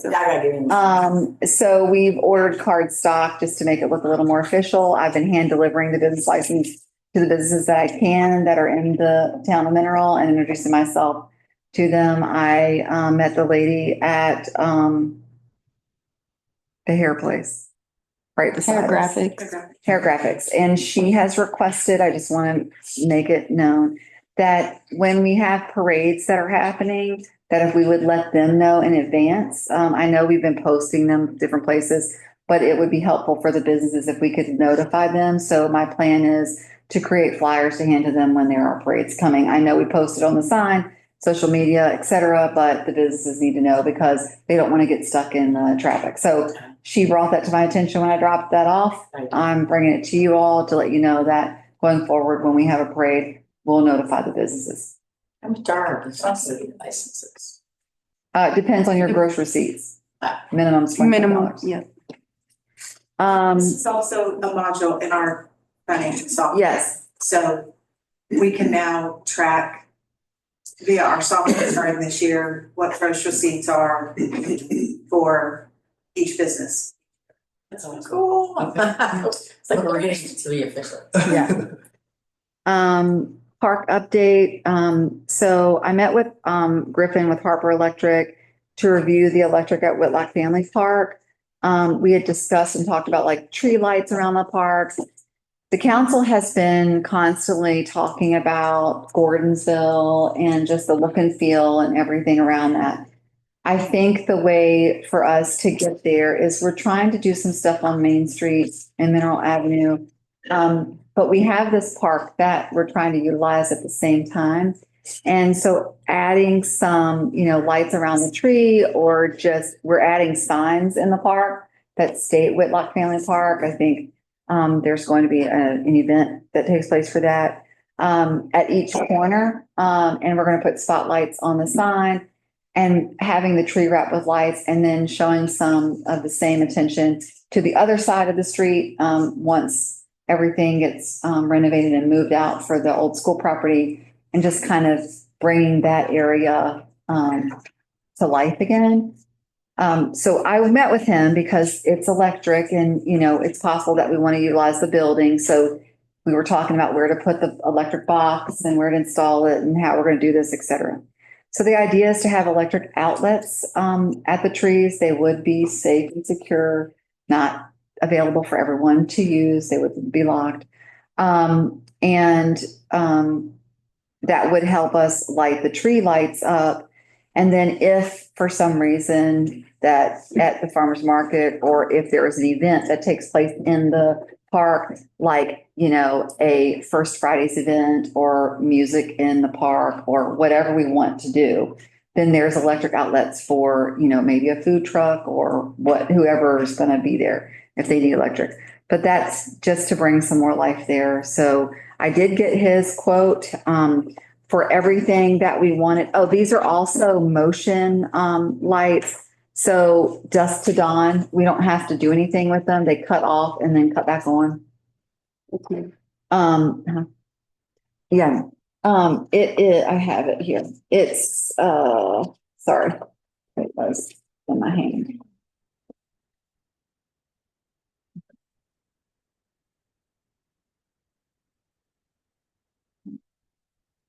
Could any of those lights for the signs be solar? They could. The problem is that when they're solar, they don't necessarily light up as bright in the season where the sun isn't as closest to the earth. So they could work, but the dusk to dawn allows for saving of electricity. The estimate for that, and Bernice is not here for me to share that with her either, is $9,382. I would take this from our contracted services account, which is not over budget and has money in it to utilize for that. So we wouldn't have to reappropriate any money. No. Did we vote on that? Did we vote on that amount? It would have been, well, if. I'm just now bringing this up. Oh, Yeah, no, we have. But we would have allocated the funds in the line item, well, not that specific line item, but in that area of the budget when we approved the budget. that's a lot of money. Contracted services has money in their budget. We wouldn't have to reallocate money. This is money that's already been appropriated and adopted at the time of the budget. Is this It's for, up to what council. company is this for? It's for Harper Electric. It's local. So it's a local business? Yes. Is that the sign place down here? No. No, that's Lake Anna That's sign. Lake Anna sign. Hmm? Lake Anna signs. That's Lake Anna. Oh, They do our Harper Electric signs. is the They one did that our, has snowflakes. they did our sign for Whitlock Family Park. Lake Anna did. Harper did our snowflakes and hung them yeah. and. Oh, I know that part. Okay. But did we get a price from the sign place down from, that's in the town or right He's outside? talking about the lighting. Oh, Electric. no, Yeah, no, they no, don't I'm do it. talking about the sign itself. The signs. Wait a minute, we're not on the same page. No, I'm sorry. I don't understand. Oh, it's the I'm sorry. signs. Are you talking about the Whitlock Family Park signs? Yes. They made our signs. Okay. Lake Anna Signs made our signs. Everything that we try to do in the town, we try to go through them with anything that needs to be made. But not the ones that's in Menlo. The sign place in Menlo. Yeah, Lake Anna Signs. That's Lake. That's Lake Anna Signs. Yes, I'm That's sorry. where Tina works. Yes, that's where Tina works. Tina, yes, she helps Know me what with the them. name of it Yes, was. sorry. Yes, Tina's been helping me with all of it. I just knew Tina worked there. Yeah. This is the electric and estimate Right, for the lights on the tree. for the lights and the outlets within the park. Yes. So is that an action item that we're gonna be seeing on the agenda coming up? So This is an estimate. Mhm. I'm asking if we should do it or we shouldn't do it. Do you want to move forward with it or you don't? It's going to provide outlets. It's going to allow for the lights to be in the park and the spotlights to be on the signs coming into Mineral from How 522. much is it again? It's $9,382. Again, it's not a That's reappropriation. just for lights and. That's for the electric to install. So this will And what install. about the cost to run it? And the sign. The sign has already been paid for. It's Oh, waiting to okay. be installed. Gotcha. So this is for the electric to be installed at the park for 8 outlets. Outlets to be, so that we have spotlights and lights on the tree, as well as an electric box, that will be mounted on the building, and you can use it for if and when electric is installed in the building. So this is kind of an all-encompassing. If not, he could just install electric for the lights and be done with it. But this will include the box that's mounted on the building that you will be able to use to also provide lighting in the building, if council chooses to use the building. So you can also use that box if we wanted to build a stage and do a concert. Yes. Okay. These outlets are there for our use. You will be able to lock them up. Would there? So I'm now addressing council. I see a lot of benefit to this because now we can have weddings, we can have bar mitzvahs and graduations, we can rent the park to make an income, generate an income for the town for families' big events. And now we've got electric that they can plug into right now. If they got that at Walton's Park? They do. Not ours. They do, but they don't have, That's not, they don't have that any of belongs to Stewart. Right, and he said, oh, no, don't put me there. And we don't know. He said, I got enough on my plate. But the town doesn't generate income from Walton Park. That specifically income goes to the fire department. But if we have, somebody want to get married in front of the mural, then we would have electricity that they could plug up to. But it also creates that ambiance. As you're driving into town, that's one of the main entrances up 522 coming into town. I think it's gonna really be an attractive site as people drive in. But again, I don't have a vote, so it's up to you guys. But what trees would be lit up and what? Trees that line the park. Trees that line the park Oh, and along the the street. signs, trees that line the park, there's 8 of them. And there's signs right now, farmers market signs, and then we would have our town of mineral signs catty cornered right there. The vision is to have flowers planted around the signs and a spotlight on the sign for the park. It would also be a great place to, have a town holiday event. We could actually move the tree. I don't know, Nicole, if I'm stepping on your toes with next year's plan already, but we could move the tree over there. There's the electric. So we can kind of give a little bit more pomp and circumstance of the holidays, I always think about. I thought we moved the tree here so it would give. Yep. to We the talked about that. Main Street, Yeah, I told you, I just stepped on her toes. That's okay. but that was. But the idea is to do festive all over the town. This is one way for us to have an inviting feel like Gordonsville. If this would be our way to start this, and it will filter through the town eventually. I said, yes. Question. Did we get bids from several electric contractors? No, I did not. I used the local Harper Electric that we've contracted with, that the town uses for everything. For $9,000, I would have thought we'd get a couple of bids, but these guys are looking for work and we might have done a lot better. Might have, don't know, but If you wish for me to get more bids, I will do that. I think it'd be good. That's- It won't be, I just did what the town requested, which was to support local business. Right. And, Jeff Luck has given a lot to this town. His family has given a lot. They did the lights at the ball field. He's an electrician. Why don't we try him? Okay.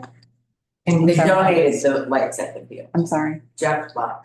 Do you have his contact? Yeah. I'll find it. Yeah, I have it. Where were we at, working? Yeah, Jeff Luck. Jeff Luck. This Yeah, is he Griffin does do Harper. electric. This is Harper Electric. Yeah, Jeff Luck does do electric. Do it, okay. You had a question? Where are we All at on cleaning up that area, the school? Okay, I'm getting there. She's coming up to that I'm- next on her report. We're, I know you don't have the agenda right now in front of you. but No, she's coming well, up the to that. reason is because before you decide on anything about the lights, let's see how long it's gonna take to get that area cleaned up. Because I've driven by there and I just see guys standing there looking at the pile and I'm like, hey, you need to do a little bit. They're pushing it one way, then they come back and pushing Push it it the the other other way. Well, his family gave the park and they gave the lights. So I think, seems like a good person to offer. I think he's done a lot of my work and he's good. It doesn't hurt to get multiple quotes. Okay. And see all right. where we're gonna get the best options from. He's a nice guy. People in town too. Yeah, I believe in supporting local, big time supporting local, which is why we've always gone to Harper. I didn't know Mr. Love did electric. So good to know. Well, Dominion was who donated the light. Yeah. Okay. And his dad and him. Cecil. Well, he was the Okay, kid. guys. His dad put it Yeah. in and he was Cecil. a kid. He was Yeah. learning. All right, guys, There's some other. Still a kid. So the Whitlock Family Park signs will be installed in April. Those will be installed regardless of the light situation. Once we get the lights, once we get Whitlock Family Park electric and lights ran, we will review. I've already stated this, Love Park, Luck Field, the old school property, and see what the planning council would like to do there. Let's talk about Luck Field bathrooms. So I did speak to the president, Derek, of the Louisa Little League, and I spoke to Angela Goodman in regards to the bathrooms. The bathrooms have not been renovated.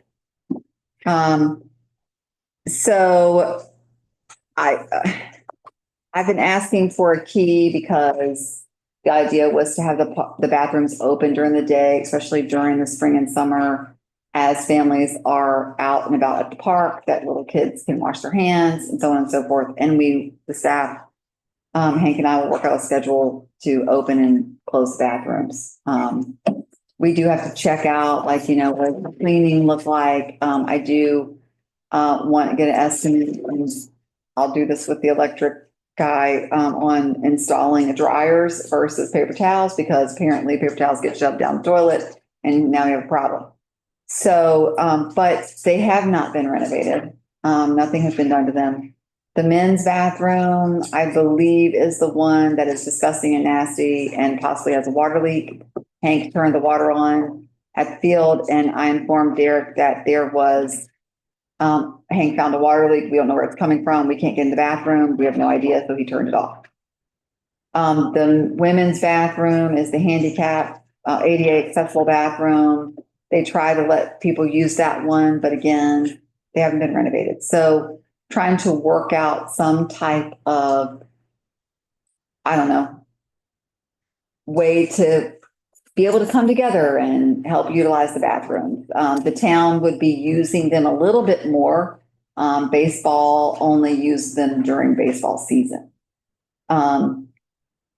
They think there was a misunderstanding that they didn't ask to get the water and sewer hooked up. They were asking what it would cost or how much it would be.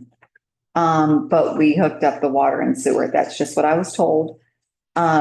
So I said, well, it was under the impression that when we got the water and sewer hooked up, that you all would renovate the bathrooms. Well, apparently that wasn't how they remember it, which is fine. I said, okay, well, regardless, I need to see this, what the situation is with bathrooms. So they have their meeting tonight as well. Angela's going to talk to the board to see where they are with it. We're going to try to work together because I do feel like having the park in the town of Mineral and the bathroom is there for little kids and mothers to use or fathers is, we need that, especially if we're going to have these parks available for our citizens. There's no reason why the church, I thank them for doing that, has to open their bathroom up on Saturday for the farmers market. I was at the meeting for the Little League.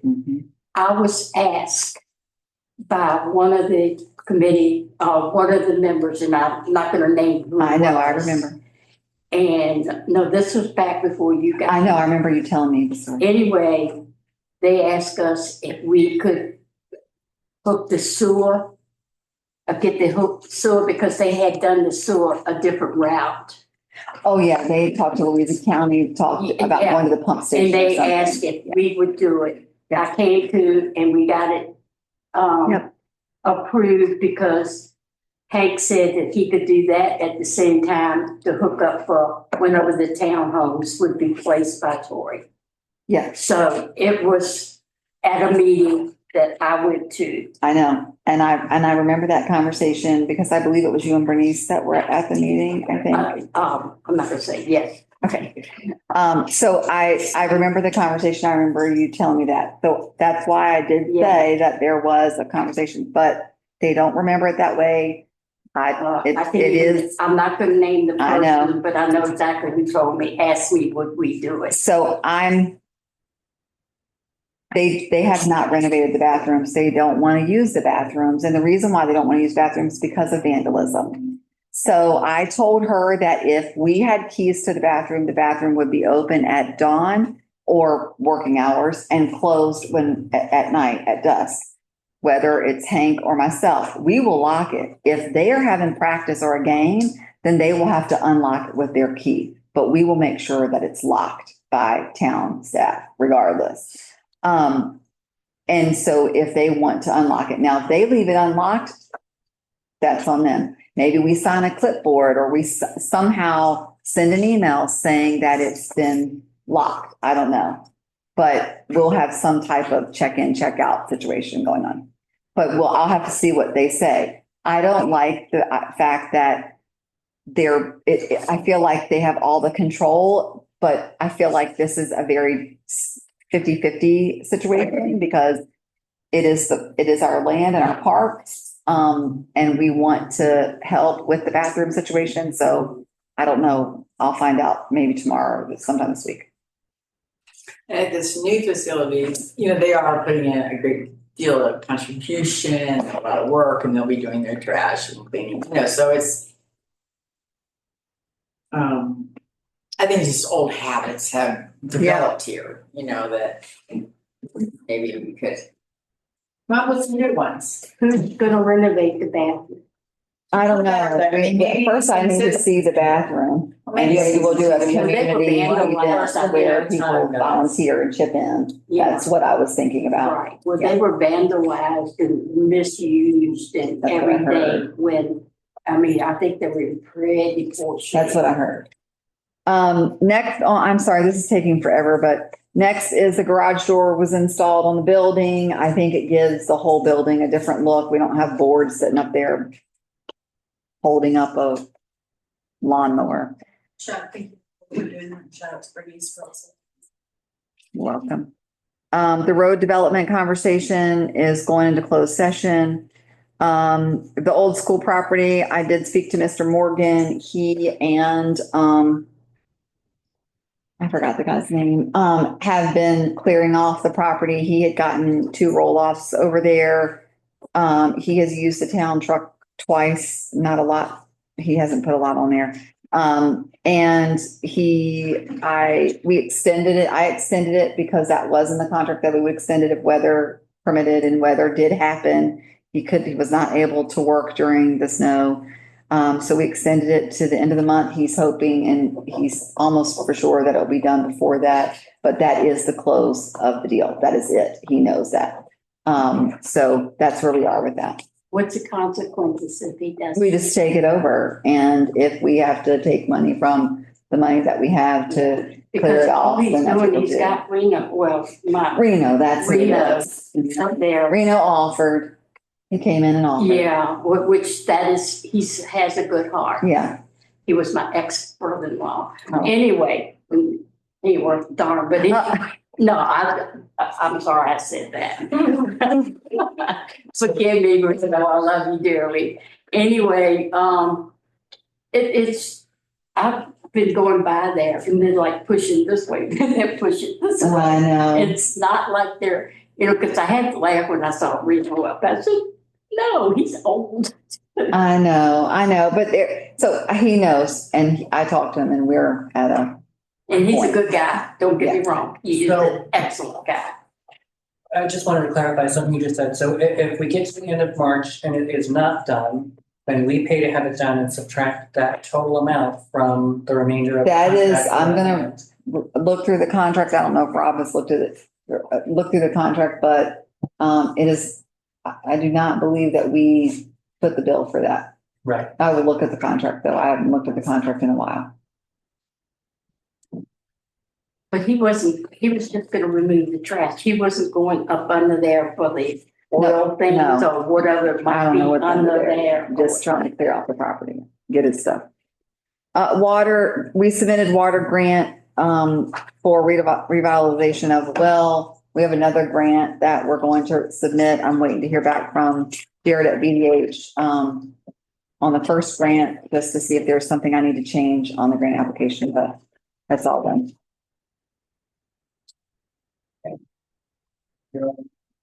All done? I'm done. Okay.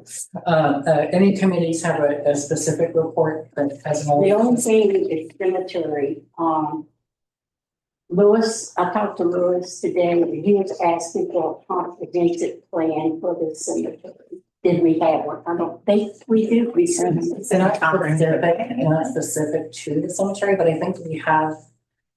So he was asking about that, and I couldn't answer his questions, so. And on the, I don't have a police report this time. But the fire department's doing good. Stuart's working on the fire department inside, putting up sheetrock. So I kind of been waiting. And again, so yes, it's been a team effort, and I've been the project lead since October we started. And so guys, you just don't understand wow what we were plagued with, and then the additional $150,000 to redo the upper structure. And what I mean by that was when we were working on the roof, they got to put the tin on the very top part. If you guys don't know, anyway, what they found was it was installed incorrectly. So we had two flat roof, and then another 20 years, another flat roof. Then we put the A-frame on. Well, when they installed it, they mounted it where it went inside the parapet wall. So the parapet wall is like a 3-foot wall above the building, right? So what happened, the weight and all pulled the walls in. So they had to take the rafters off, they had to take all the block down, and basically you're building a foundation above the building. It's the easiest way I can make that. But with that being said, with that, hey guys, we don't have the funding to do what, so we just got to chip in here and do it. So fortunately, with my 38 years, and I mentioned this earlier, I did work with mold companies and remediation asbestos, and that's part of what we did. And so I've been the lead, and we did our own remediation. So I was mentioning earlier, so Kelly used to work for the plant, but I can easily say logged over 60 hours on a twin cartridge respirator, pulling the tiles down and everything. So I'll just one of many, but I'm proud to say that before our money raffle, one of our biggest fundraising events, we were able to mitigate, treat, and encapsulate, and we had the first floor release, and we have a paper that documents that.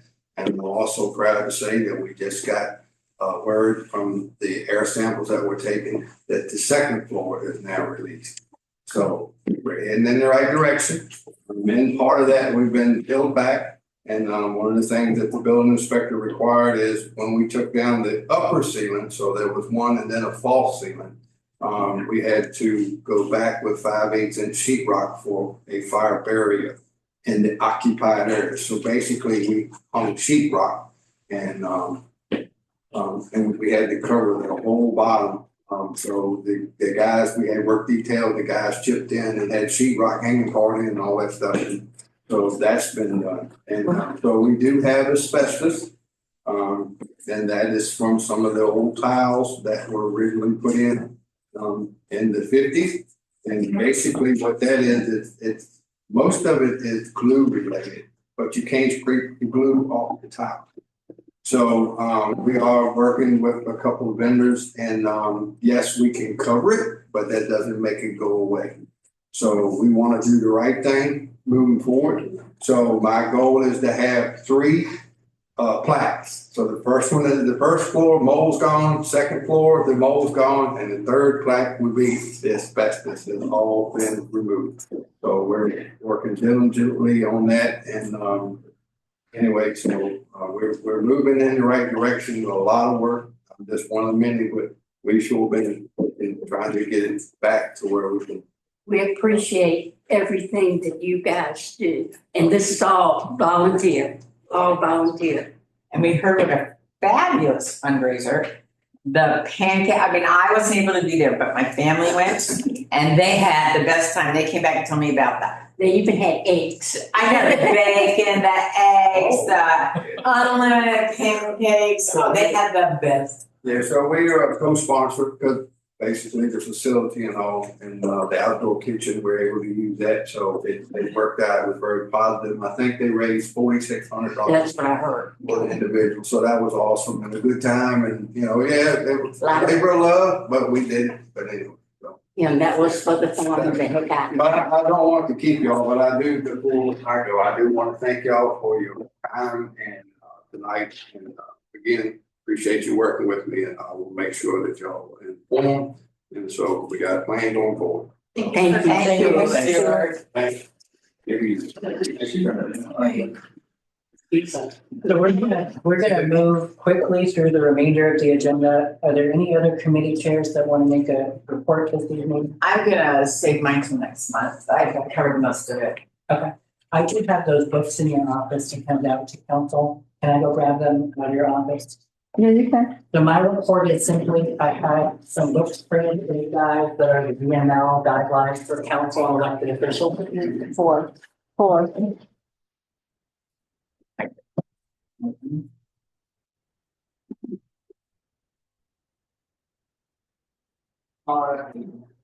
The 7th edition, so they're the most current addition available to elected officials. That's so cool. Yeah, take one next down for the roll call record. So this goes over kind of what things we should know, what things are we supposed to learn? I'll have one. What does an elected council member need to know about the water system? Things like that. What are the limitations to our roles? What are the things we should be doing to increase awareness of what's going on in the town? So I've read this book cover to cover. It is not a fun read. I will tell you that. It is very pedantic. But it kind of will set us up to be doing the right things for the town. And this is issued, I guess, every couple of years, they put it one out, for the VML. So when I spoke with them, they recommended that we, part of getting our council back on track was to get everybody on the same page, reading from the same book. So that's my bag with handing these out to everybody. Yeah. And then the only other thing I have to report on, and she stepped out, I think, to make a phone call. Becky and I have been speaking about putting together some kind of program for our town's residents that are kind of meeting hardship right now. So I know we've talked about doing some kind of program for the water bill. And I'm going to give Becky the credit because she is the one that came up with this. You see the livestock at the water bill. You know, we have people that can't pay their electric, we have people that can't pay their rent or their mortgage. How can we help them? So I had a very, very interesting conversation with Lloyd Runnett, who is the director of the LCRC, literally the next town over. Resource Council. So he is going to come to our next meeting. He's going to give us a presentation on what is available to our residents through the LCRC. What programs they have out there that can exist. So again, we're not reinventing the wheel. We can just kind of piggyback off of what they're doing. How can the town contribute to the LCRC so that we're not just taking, we're also being a part of the remedy. So that's all coming in next week. And Becky, you missed it, but this was really, I gave you the credit because you're the one that brought this up. I just called and had the conversation with Lloyd, that he's going to come out, have a conversation with us at the next meeting. Good.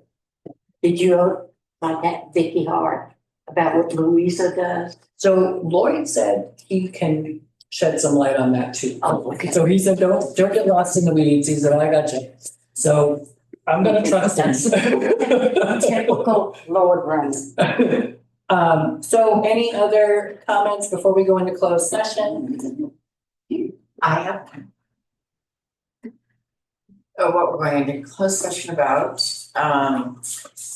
is something, you know, the street that you're gonna discuss is next to the property that I own. I am developing a street through a company that I own. And thus, I believe that I have a conflict of interest, and so I am not gonna participate when they go home. And so I'm gonna trust that you all will act in the town's best I think interest. you need to be there. Well, we do. I know, but I can't, because I'm gonna trust that all of you will take care of this town because I have a financial interest. And I'm gonna take myself out. So I hope you all have a good night and I will talk to you all. Thank you. Thank you so much. All right. Two things. We're gonna take a quick 5 and then we'll come back. Okay. And into closed. Hold on. For one record. And state Hold on. that information requires that when you go in the closed session, you have to be in litigation to discuss something like the street. So that cannot be discussed in closed session. The other personnel matter, yes. Rob, can you shed some light on that, what Mr. Hempstead just said? No, it's actual or probable litigation. Let's see. That's A7. And we're there. It's probable. Yeah, and there's a definition of it in there. I'm sorry. Yeah, for the purposes of subdivision, probable litigation means litigation Hold on, that hold ends. Hold on, Sorry, Rob. Rob. Can he give it, he's giving us. Okay, he's reading the code. Sorry, what you? Go ahead. Read the Rob. definition or, okay. Yep. Probable litigation means litigation that has been specifically threatened or on which the public body or its legal counsel has a reasonable basis to believe will be commenced by or against a known party. I have a reasonable basis to believe that litigation will be commenced by or against the town as it relates to what is happening with that road right now. Litigation concluded. So it sounds like that's something. That's what we discussed in closed session. We're not gonna discuss legal advice in open session because it could compromise the decision of the town. No, but. Freedom of information says it. Okay, we're gonna take a 5. Can I ask him before we go? Can I ask him Hold one on a question? second. Rob, you want to do A7 and A8 before, for closed session, correct? Yes. Okay, thank you. Okay, I'm good. Thank you. So we're gonna take a quick 5-minute, guys. Let's keep it to as close to 5 minutes as possible so that we can come back and have this conversation. But if you read the statement, we're gonna go into closed session. And we all are aware that this is a property involving Michelle Colbert, which is why she read the FOIA statement and has excused herself. I will remind this council, professionalism and decorum is not an optional adventure. We will maintain that decorum or I will end the meeting. So we can express differences of opinion, we can express different interpretations of the code, but we will do it with professionalism. Okay. In accordance with section 2.2-3711A7 of the Code of Virginia, I move that the town council convene in closed session to consult with legal counsel on matters of probable litigation related to the 9th Street development in which the town may become involved. In accordance with section 2.2-3711A8, I move that town council convene in closed meeting to consult with legal counsel on a specific legal matter regarding 9th Street development requiring the provisions of legal advice by counsel. No, we amended it. Yeah, we amended it. I'm gonna address that before we adjourn for tonight. So I need a motion to approve. Okay, in a second. All right, we are in closed session. I move that council certify that in closed session just concluded, nothing was discussed except the matter specifically identified in the motion to convene in closed session and lawfully permitted to be discussed under the provisions of the Virginia Freedom of Information Act cited in that motion. Any motion? Certify. As a certified. As a certified. All right, so really quickly, I'm gonna go around the table and allow each council member to make any kind of on the record statement that they want to make in reference to the 9th Street development. Did you have something you want to say first? I'll say it after you do that. Okay, we'll start with Ms. Bonner. No, I agree with how things are going. Okay, Ms. McGee. I agree with Nicole handling it and Michelle allowing to move forward. Ms. McCarthy. I'm not gonna comment on the specific project as I feel that we have the appropriate people in the position of zoning administrator to be able to handle this project. However, I would like for the record to reflect that I am encouraging everybody on this council and in this room to bear in mind that only an act of the council of the entire body or the zoning administrator can intervene in projects such as these, and that no individual has the authority or has been authorized by this body, sorry, my brain's not working great, it's late, to take any action regarding this project or any other projects at this time on behalf of the town. Mr. Sproul, this is not meant to be inflammatory, it's just a question that's bouncing around in my mind. Is it a conflict of interest for the town manager and her husband to be developing this road. So if and Nicole and I have had this conversation, if her husband is going to be the one that ends up developing the road, then someone else is going to have to ultimately approve it and accept it. So. And that authority would fall to who? That's somebody council would have to appoint, or perhaps it's somebody outside or a consulting firm. I'm not sure. You all don't have too many employees that aren't in the room right now to assist you with that. Would acceptance by VDOT and then a vote of council be acceptable? Yes.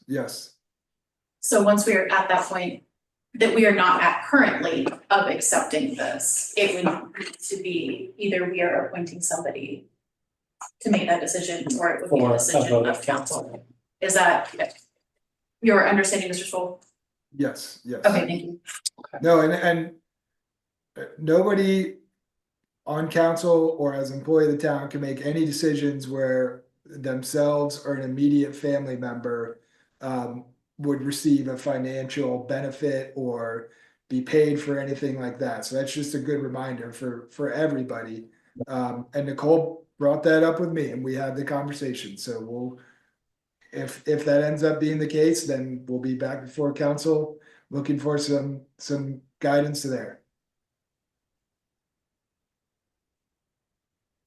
Okay, so that is a closed issue. Really quickly before I ask for a motion to adjourn, in the next month, I'll be doing the performance review as personnel. I'll be doing a performance review of the town manager. I've asked the town manager to do a performance review of the staff below her so that we can next month go into closed session and discuss performance of the town overall.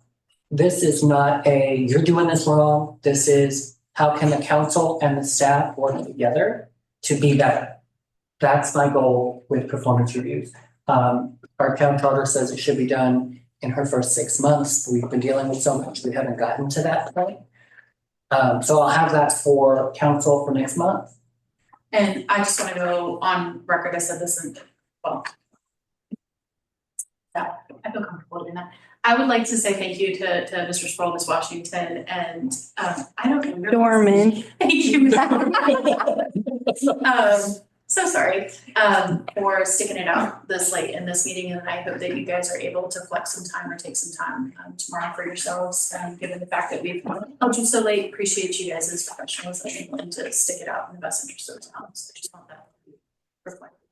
No problem. I appreciate the trust you guys put me to work through these things with you. My brain isn't working there yet either. And you never have to apologize for disagreeing with me. I disagree with people for a living. So it's just another domino in the day. So thank you all for trusting me to work through these things with you all. All right, well, I thank council as well for staying this late. I think the staff, and I will now entertain a motion to adjourn. And seconded here. Do we have? No, she can't vote. Oh, that's right, you can't vote. To adjourn. To adjourn. Absolutely. All right, so we are adjourned. We'll see you guys next month. Thanks, Rob. Thanks, No Rob. problem. See ya. We'll talk soon, I'm sure. Okay. Thank you.